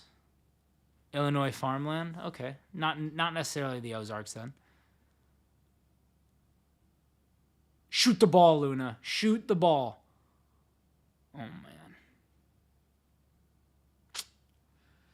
How does Diego Luna receive the ball on the 6-yard box and wind up dribbling backwards 10 yards?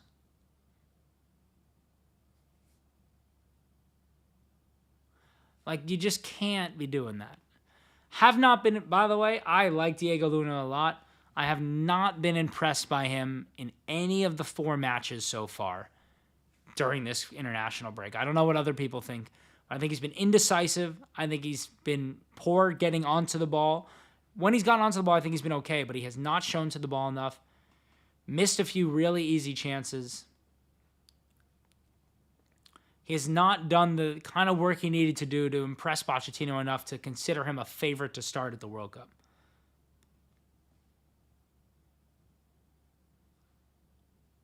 All right, how many? Just play on. Play on, Arvston. You're fine. Get up.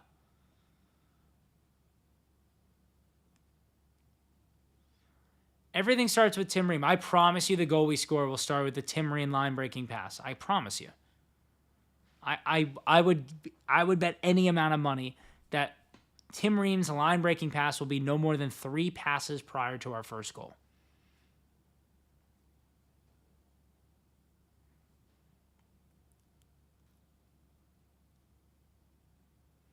Diego Luna is just a non-factor when he gets out wide. He just is. He's a complete non-factor when he gets the ball out wide.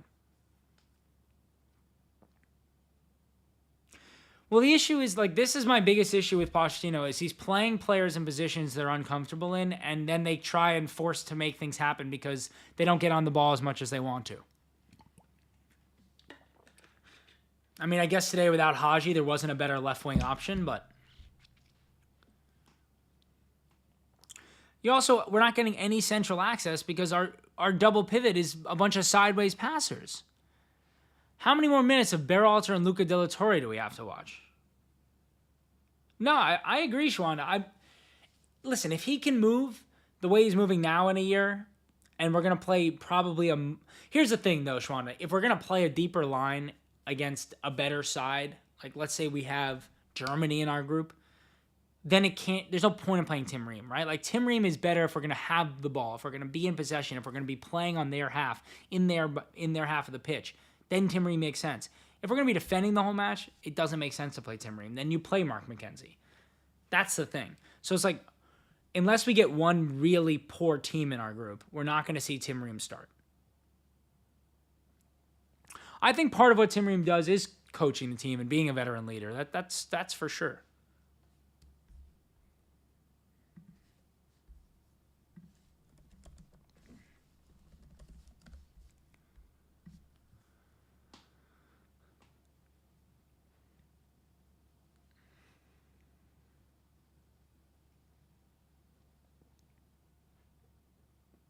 I mean, how long does it take to make 2 substitutions? Let's go. My God. Am I crazy, or did that Mukhtar guy have like a crazy goal in the World Cup? Mukhtar Ali. Am I making that up? I feel like this guy had a crazy goal in the World Cup.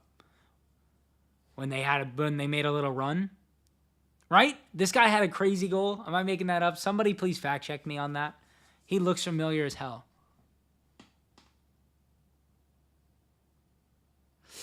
Well, I view this game as a loss if we draw. Where does the rest of the group stand? They both have 1 point. I mean, no, because come on, Adjumang. Don't leave the ball beneath your feet, man. No, because if you get a draw, you've pretty much guaranteed that you're going through because the goal differential is so good. But it's more so the matter of how it's happening. Like, we haven't created any clear-cut chances, and that's a goal. Holy.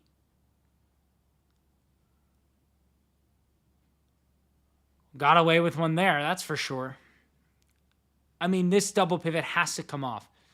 Look at Berhalter. Watch Berhalter. Sits right here. Where is he stepping to? You're the number 6. Look at Berhalter, right? You have all 3 of your defenders back. De La Torre steps to the ball here. Berhalter's here. He's supposed to be this last line of defense in front of the back 3. Instead, Berhalter steps up here. Where is he going? What is he trying to accomplish by stepping this way? He just allowed a pass directly into the box behind him. Like, out of possession, Berhalter is a disaster. A disaster. Mukhtar Ali never scored for Saudi? Then I don't know what I'm thinking of.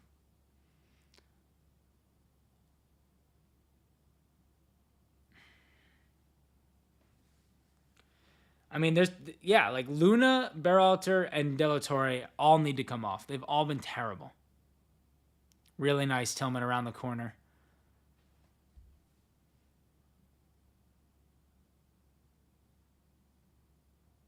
I love how McGlynn drifts to the other side. McGlynn plays... No, we're not guaranteed to beat Haiti, but if we get 4 points and Haiti has 1 point and we have a +5 differential, we're not going to lose to Haiti by 3 goals, in my opinion. I guess that's just my opinion. I mean, we have to win this match, yes. But it's more so we need to like be able to create and show that we can do anything. That's really what matters in this whole tournament.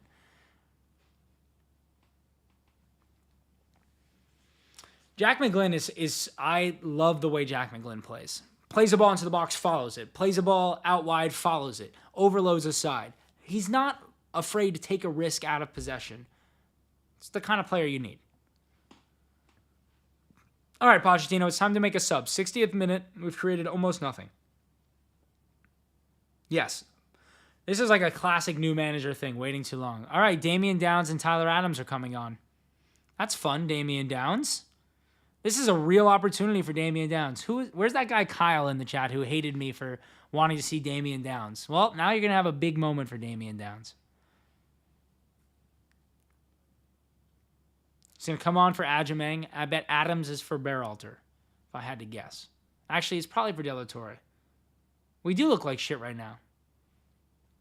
I didn't say we don't look like shit. I'm just pointing out that I liked what McGlynn was doing. We look like shit because of who's playing in our midfield. I mean, it's a joke. Yes, it is. Damian Downs is a U.S. player. Carry, Alex. I mean, how can there be nobody in front of him?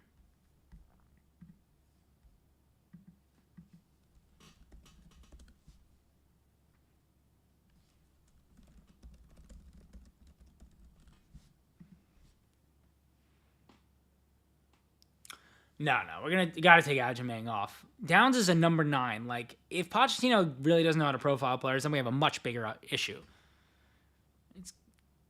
Is he taking McGlynn off? McGlynn's been like our best player, dude. Oh my God. Who's going to go out to the... What? Why would he possibly do that? Why would he possibly do that? I wonder if he's going to 2 strikers in possession. Hold on while we're going to just see. I'm just going to change the numbers because we got them, but I'm not going to change the possession until we see what this is going to look like. Great ball. Chris Richards. Get in. Chris Richards deserved a goal, man. He has just been awesome. Has not put a foot wrong in any of these matches. Wins a trophy with Crystal Palace. Has an unbelievable season. I mean, what a moment for Chris Richards. Huge. Huge moment. Should have had a goal on a corner kick a little bit earlier in the half. Gets his goal here. Uh-oh. That's going to be tight. Is there VAR? Great finish with his weak foot. Really good. On the half volley. Really good. That's an awesome finish. That is an awesome finish. Sebastian Berhalter gets an assist. What do you know? Yeah, Berhalter's set pieces have been pretty strong. I mean, I'm surprised that he's on them, but they've been pretty strong.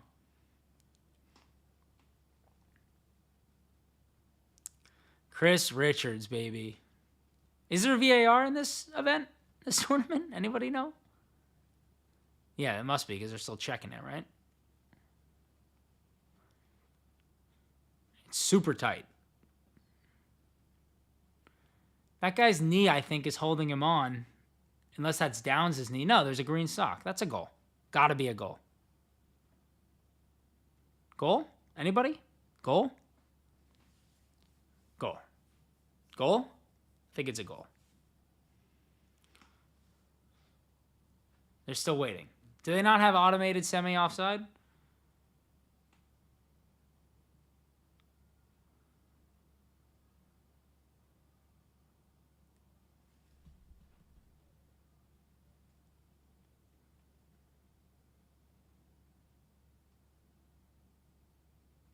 I don't know what that means, Coleman.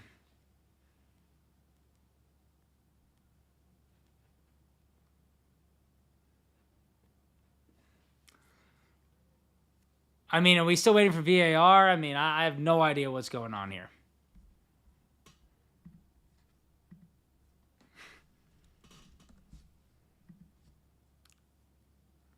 Yeah, we haven't seen it in possession yet. I mean, if you watched the last time they put Downs on Pochettino, he played Downs and Adjamang together as 2 strikers in the system. But now you've got a 1-goal lead, so potentially you're going to change that. Is Tillman coming off? What's happening? We needed a different ball? Oh. Yeah, my background was dark. The Austin FC field doesn't have semi-automated offside check. Poor. It looks like Tillman has gone out wide to the right, and it looks like Downs is playing through the middle, which doesn't make a whole lot of sense to me, but I'm not the coach, I guess.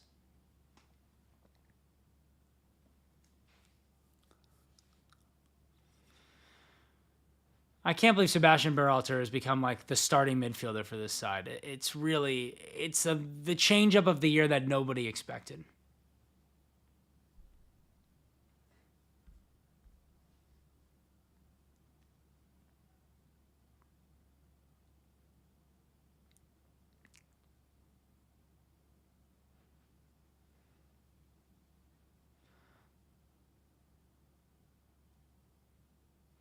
That guy's fine. Play on. He's completely fine. Get up.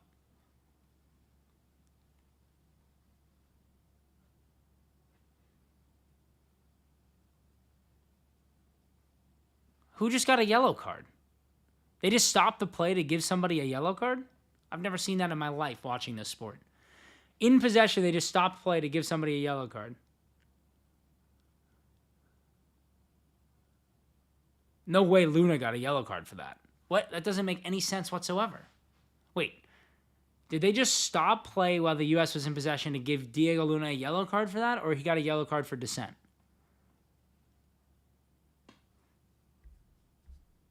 Yes, Coleman.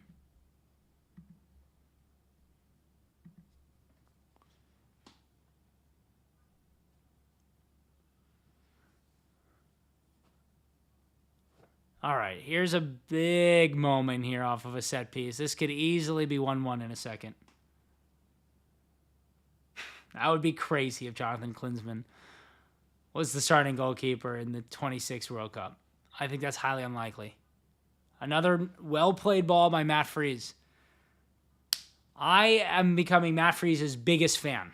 I'm just going to put that out there. I am definitely becoming his biggest fan. I think they've played like 20 minutes together, is my recollection. Mitchell. I believe Cardoso came on to a match in November that Adams was on the pitch already for. I could be wrong about that, but I'm pretty sure. And I think they may have played a little bit together at Copa last summer, actually. I think they played about 15 minutes together at Copa last summer. Nepo Babies FC. Is Michael Bradley around to play as well? Get Michael Bradley out there. Get Gio Reyna out there. Get all the Nepo Babies.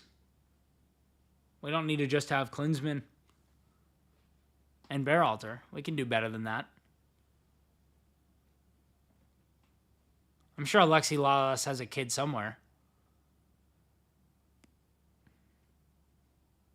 Yeah, no, I agree. That's how I feel about Alex Freeman. I'm going to watch more Orlando games to watch a little bit more Alex Freeman.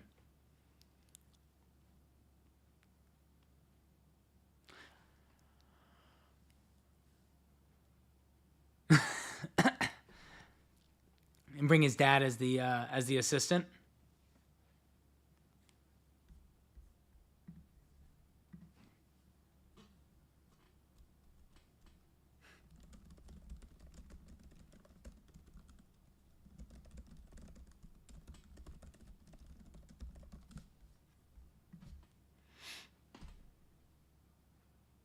Brad Friedel.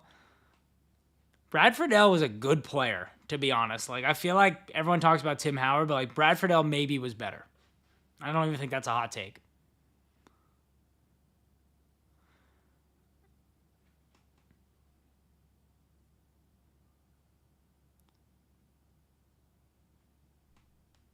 Why do you apologize, Ace?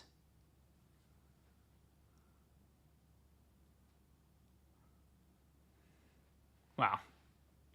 Great ball by Richards with his left foot, right to Downs' foot. Oh, Tillman. That's so poor. That's so poor from Malik. Not been Malik's best game. He's such a, like, has to get into the game early type of player to make an impact. It's not ideal. You don't want that to be, but when he doesn't get involved in the first 15, 20 minutes, it feels like he never gets fully into it.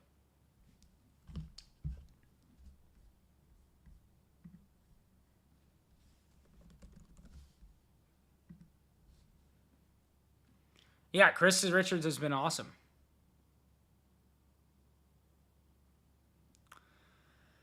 Richards and Ream, man, they have a good understanding together. They're really strong, and I mean Richards has you wouldn't know it from his goal tally in his career, but from watching a lot of Crystal Palace this year, he's so good off set pieces. He creates so much danger.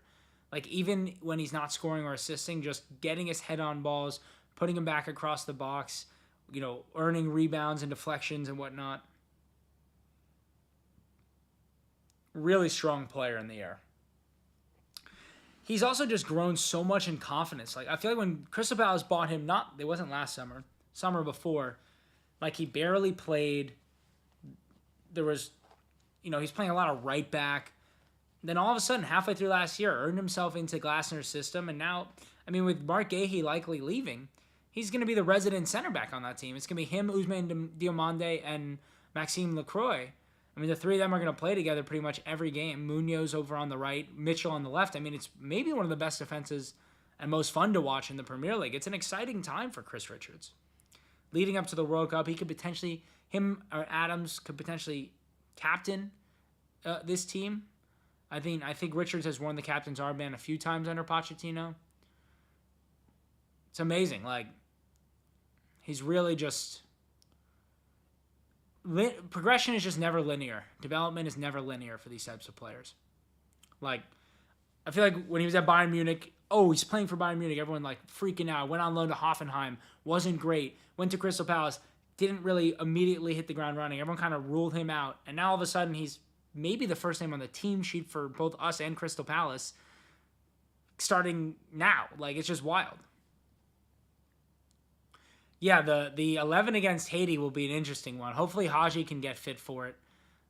I would like to see Down start at striker. This is all assuming we win, obviously. There's still a lot to go here. Maybe John Tolkien could get a start at left back. McKenzie should definitely play. If we win, that basically means we definitely win the group, because our goal differential will be +6 to theirs being 0. So you'd have to assume no matter who we start, we're going to win the group, which could really change things. Yeah, I guess Bayern could use him.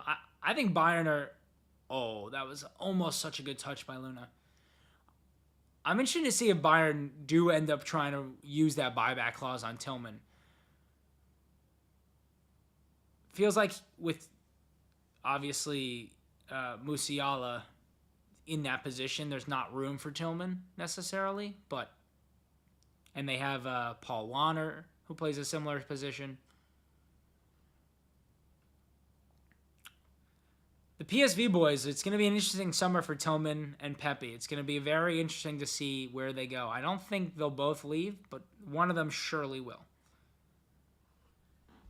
If I'm PSV, I hold on to Tillman because you'll get that 35 million euros from Bayern next summer, or somebody will match that clause.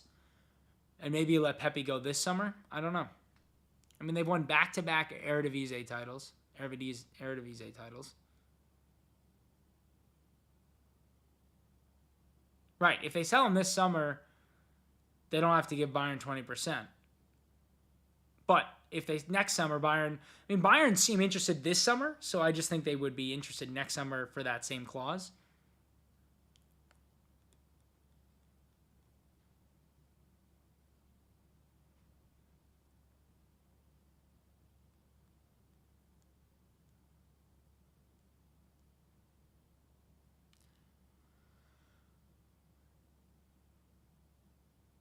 Yeah, Pepe's been rumored to a lot. I mean, Pepe was rumored to Liverpool in January.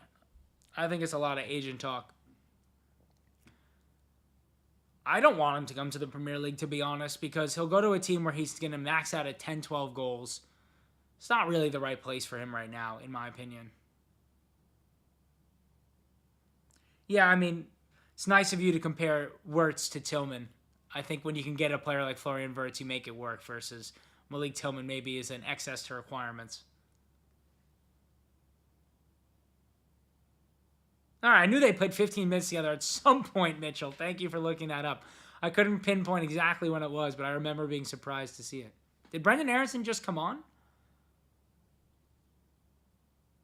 Yes, he did, for Luna. I guess I missed that somehow. The fact that Brendan Aronson still gets to play for this team is just mind-boggling, I have to say. It's truly mind-boggling. See, like, Tim Ream still has the legs and the anticipation and the brains to get into the right positions when he needs to. What a good touch from Alex Freeman.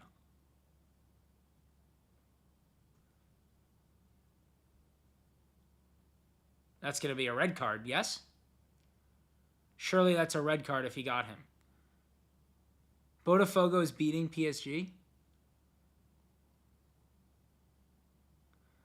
Yeah, it would pretty much be like Bronny starting for the Lakers after LeBron retires and if JJ Redick got fired. All of those things. That's pretty much what it would be, Coleman. Like, there's literally no reason for Berhalter to be on the team or starting whatsoever, yet he is. I mean, that's a red card. That's got to be a red card. He doesn't get any of the ball and completely takes him out.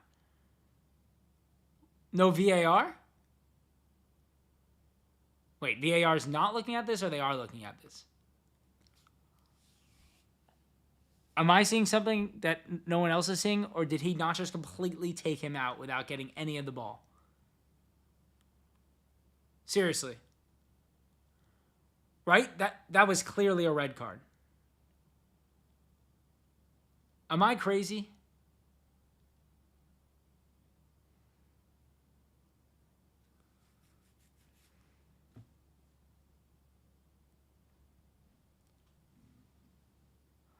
I don't want to see this again. Show me that. They showed one replay of that. That was a red card.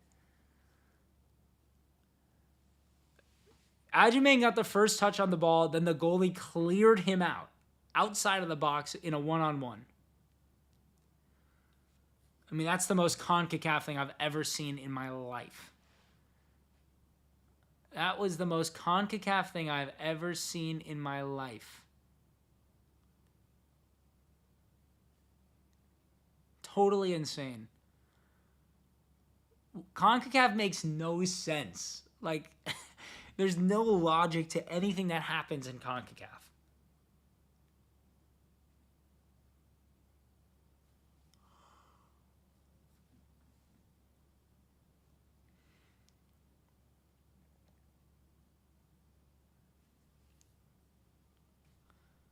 I mean, I love the confidence of Alex Freeman. He's just not afraid to test it out, take a risk.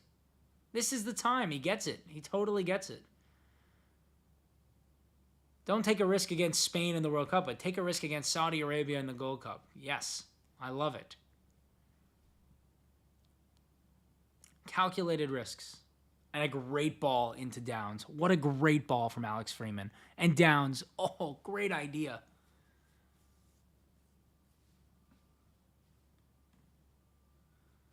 I mean, Alex Freeman's my man of the match, personally.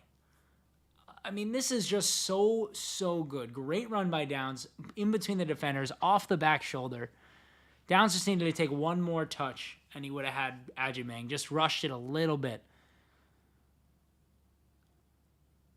You just have to love what you're seeing out of some of these young kids.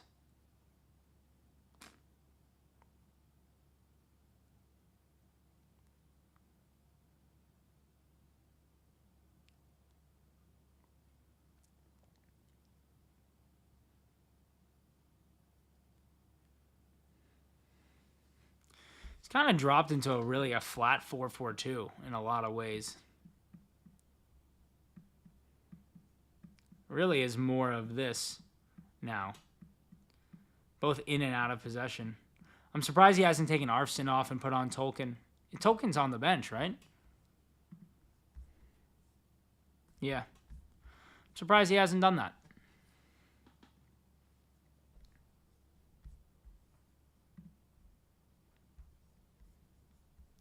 Like, this is pretty much how we're playing right now. Both in and out of possession. Downs just playing like a second striker off the shoulder of Ajimang.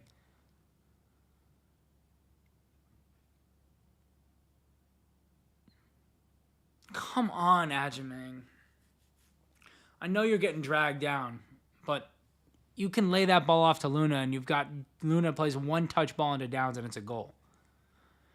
Like, part of it is playing through the physicality as a number 9 and not getting dragged down there, playing through that, making that little layoff ball. Sebastian Berhalter is a feisty little thing, isn't he?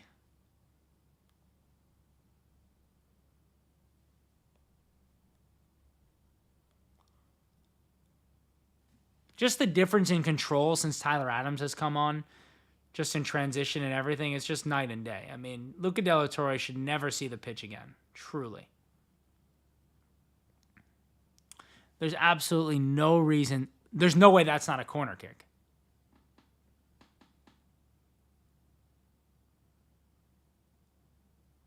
Yeah, that's a corner kick.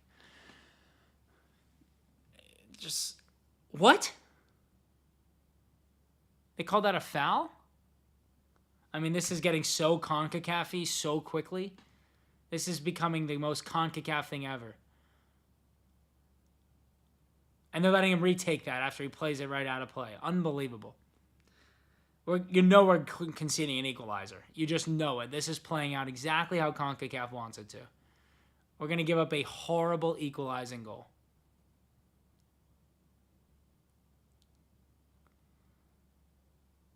Yeah, I mean, we're going to give up such a bad equalizer. It's going to be like a double deflection off of one of our players' hands, off of Matt Freeze's back, off the post and in. Like, it's going to be disgusting.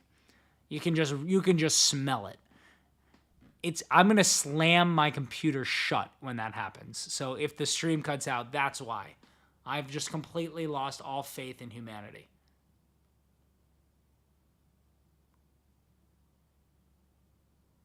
Oh, so good, Malik.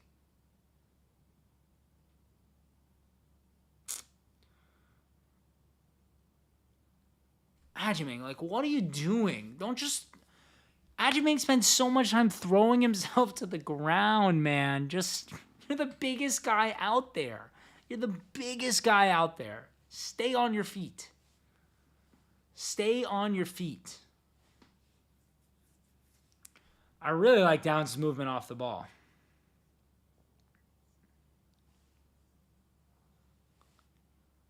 I really like Downs' movement off the ball. He's a little bit rawer than I expected him to be, for sure. But he has such a good feeling for timing and space and angles of runs. Really, really good. Can't teach that. Rawness you will get rid of. Can't teach that kind of movement. Like, Ajimang just throws himself to the ground for no reason. Legitimately no reason. I mean, is Downs actually hurt?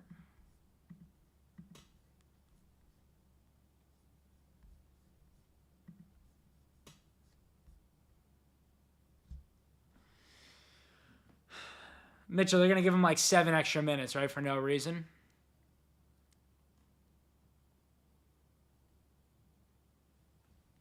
That's how they're going to get their goal.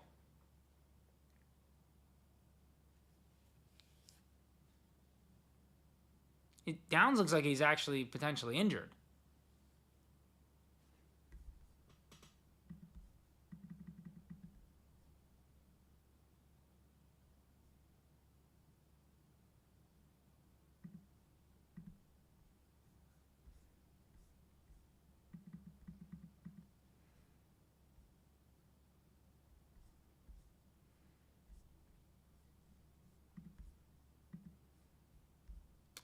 I don't think so. I mean, this is where Austin FC play. I can't imagine they play on a turf field.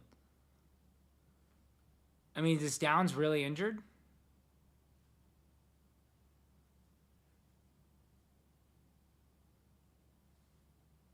You think it's a rib? Yeah, it looked like it was the side of his body or something. It didn't look like a ligament or anything. Here's the thing. If Downs is hurt and Wright is hurt, Haji, then we're watching Brian White play next game, which nobody wants.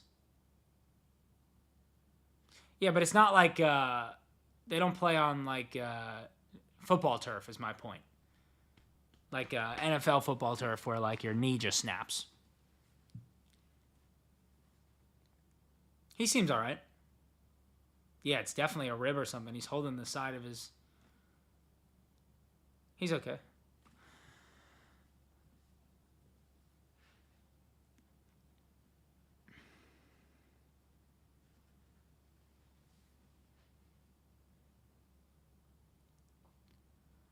All right.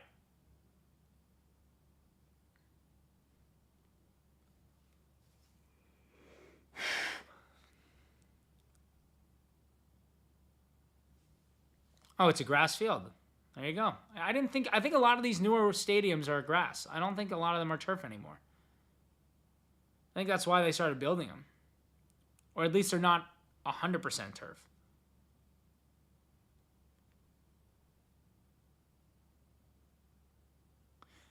Like, is Q2 going to host World Cup games? No, right? It's got to be way too small to host a World Cup game.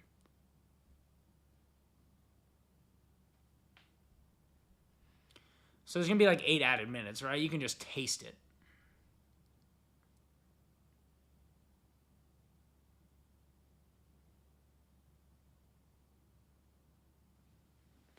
Looks like Mark McKenzie is coming on, and maybe that was Tolkien. Wow, Botafogo beat PSG.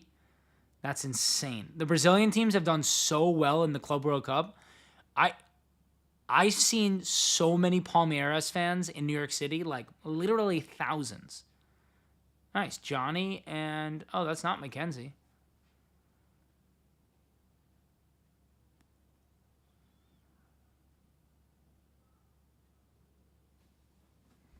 Johnny and who else is coming on? I couldn't tell who else it was. Oh, is it Nathan Harriel? God, that's brutal.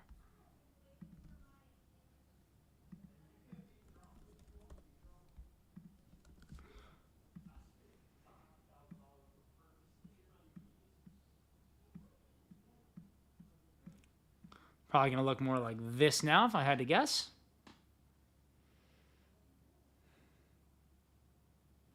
Well, Mitchell, you're getting what you wanted. Johnny and Tyler Adams playing together.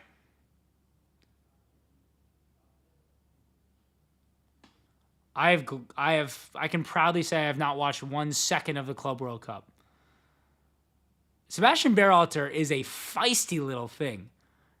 I mean, you kind of got to respect it. Like, if he's going to be who he's going to be, like, bring the noise. I'm with it.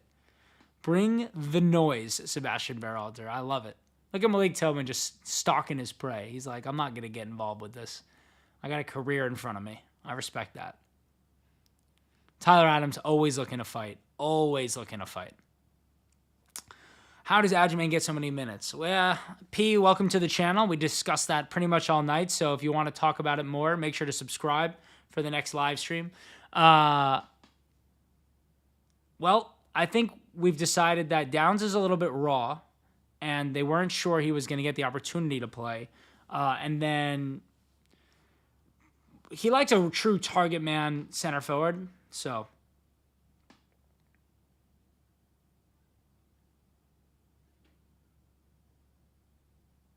where was that Botafogo PSG game? That must be on the West Coast if it just finished.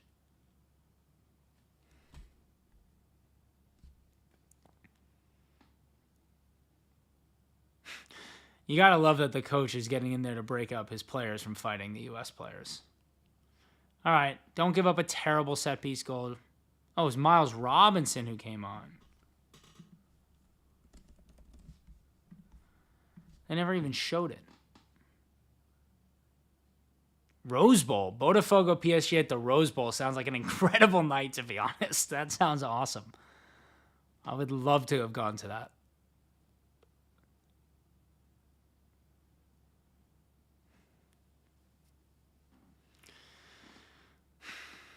What they call offside? Yep. 7 minutes.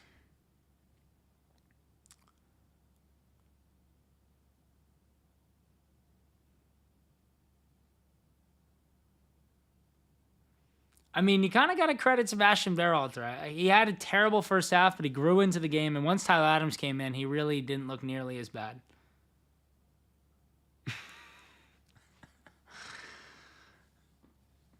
Better or worse than what A.J. McCarron did to you, Coleman? Better or worse? Yeah, I mean, you knew the 7 minutes that was going to come out of like the water break. Oh my God. This game has gotten so CONCACAF-y. Just so out of control CONCACAF-y. Like, this ref is CONCACAF. Like, you can see him, the way he is, the way his build is, the way his ref uniform fits him. Like, this is CONCACAF at its best.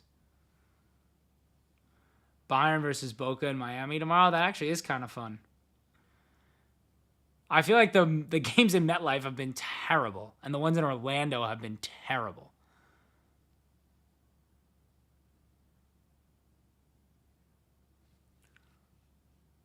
I'll probably care when like it's the last 8 teams and it's more fun. Like we're still in group stages for the Club World Cup, right? They have group stages, I think. I don't even know how it works. Or is it seeded? Just can't be asked to care about the Club World Cup. I just cannot be.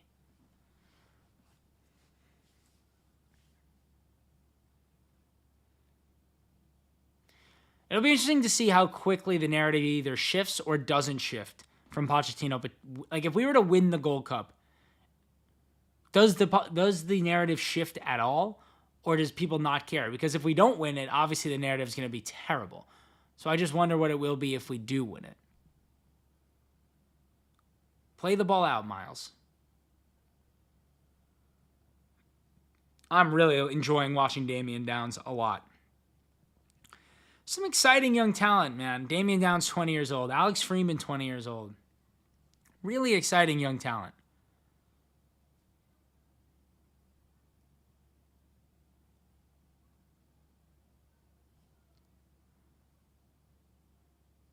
Like, I get the negativity. Like, that Switzerland match, it was hard not to be negative, but it was also, like, Switzerland with our C team. Brendan Aronson, yep, let's take a touch completely the opposite way of anywhere dangerous. Way to win a free kick. Way to win a free kick, Malik. That's the difference between, like, a Malik Tillman and Diego Luna or one of these MLS players. Like, Malik Tillman has picked up so much experience playing for PSV, playing for Rangers, like playing in the Champions League. It's just a completely different understanding of how to play the game versus these MLS players. Like, they just won't learn that. They just won't. You don't have that. You don't teach that here. You don't gain that kind of experience. Like, he doesn't make bad mistakes.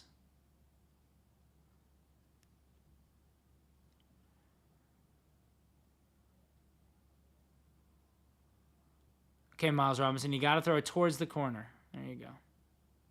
Damian Downs, such a good first touch again.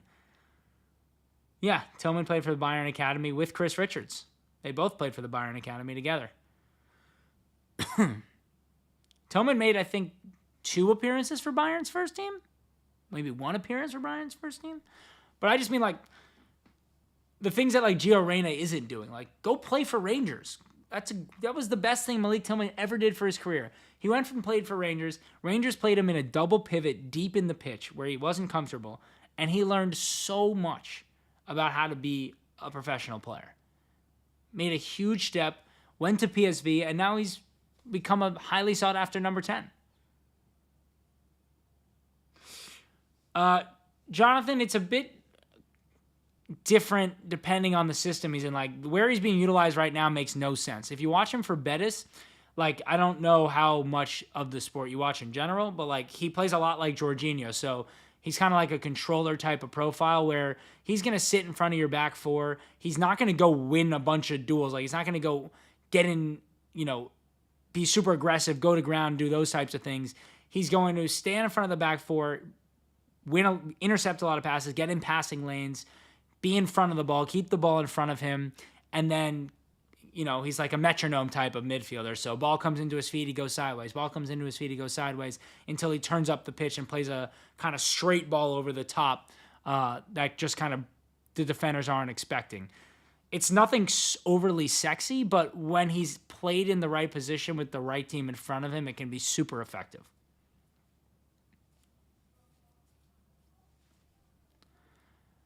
Like, if you look up a couple of his comps for Betis, like single match comps, honestly, the one against Real Madrid comes to mind.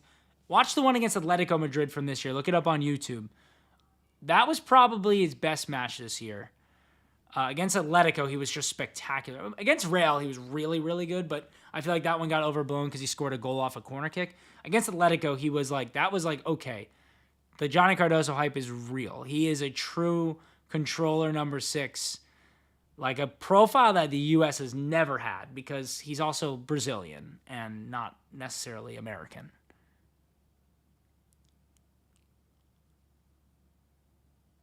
Please don't give up a bad goal here in the last 30 seconds. Please don't. Go to ground, Matt Freeze. Very well done.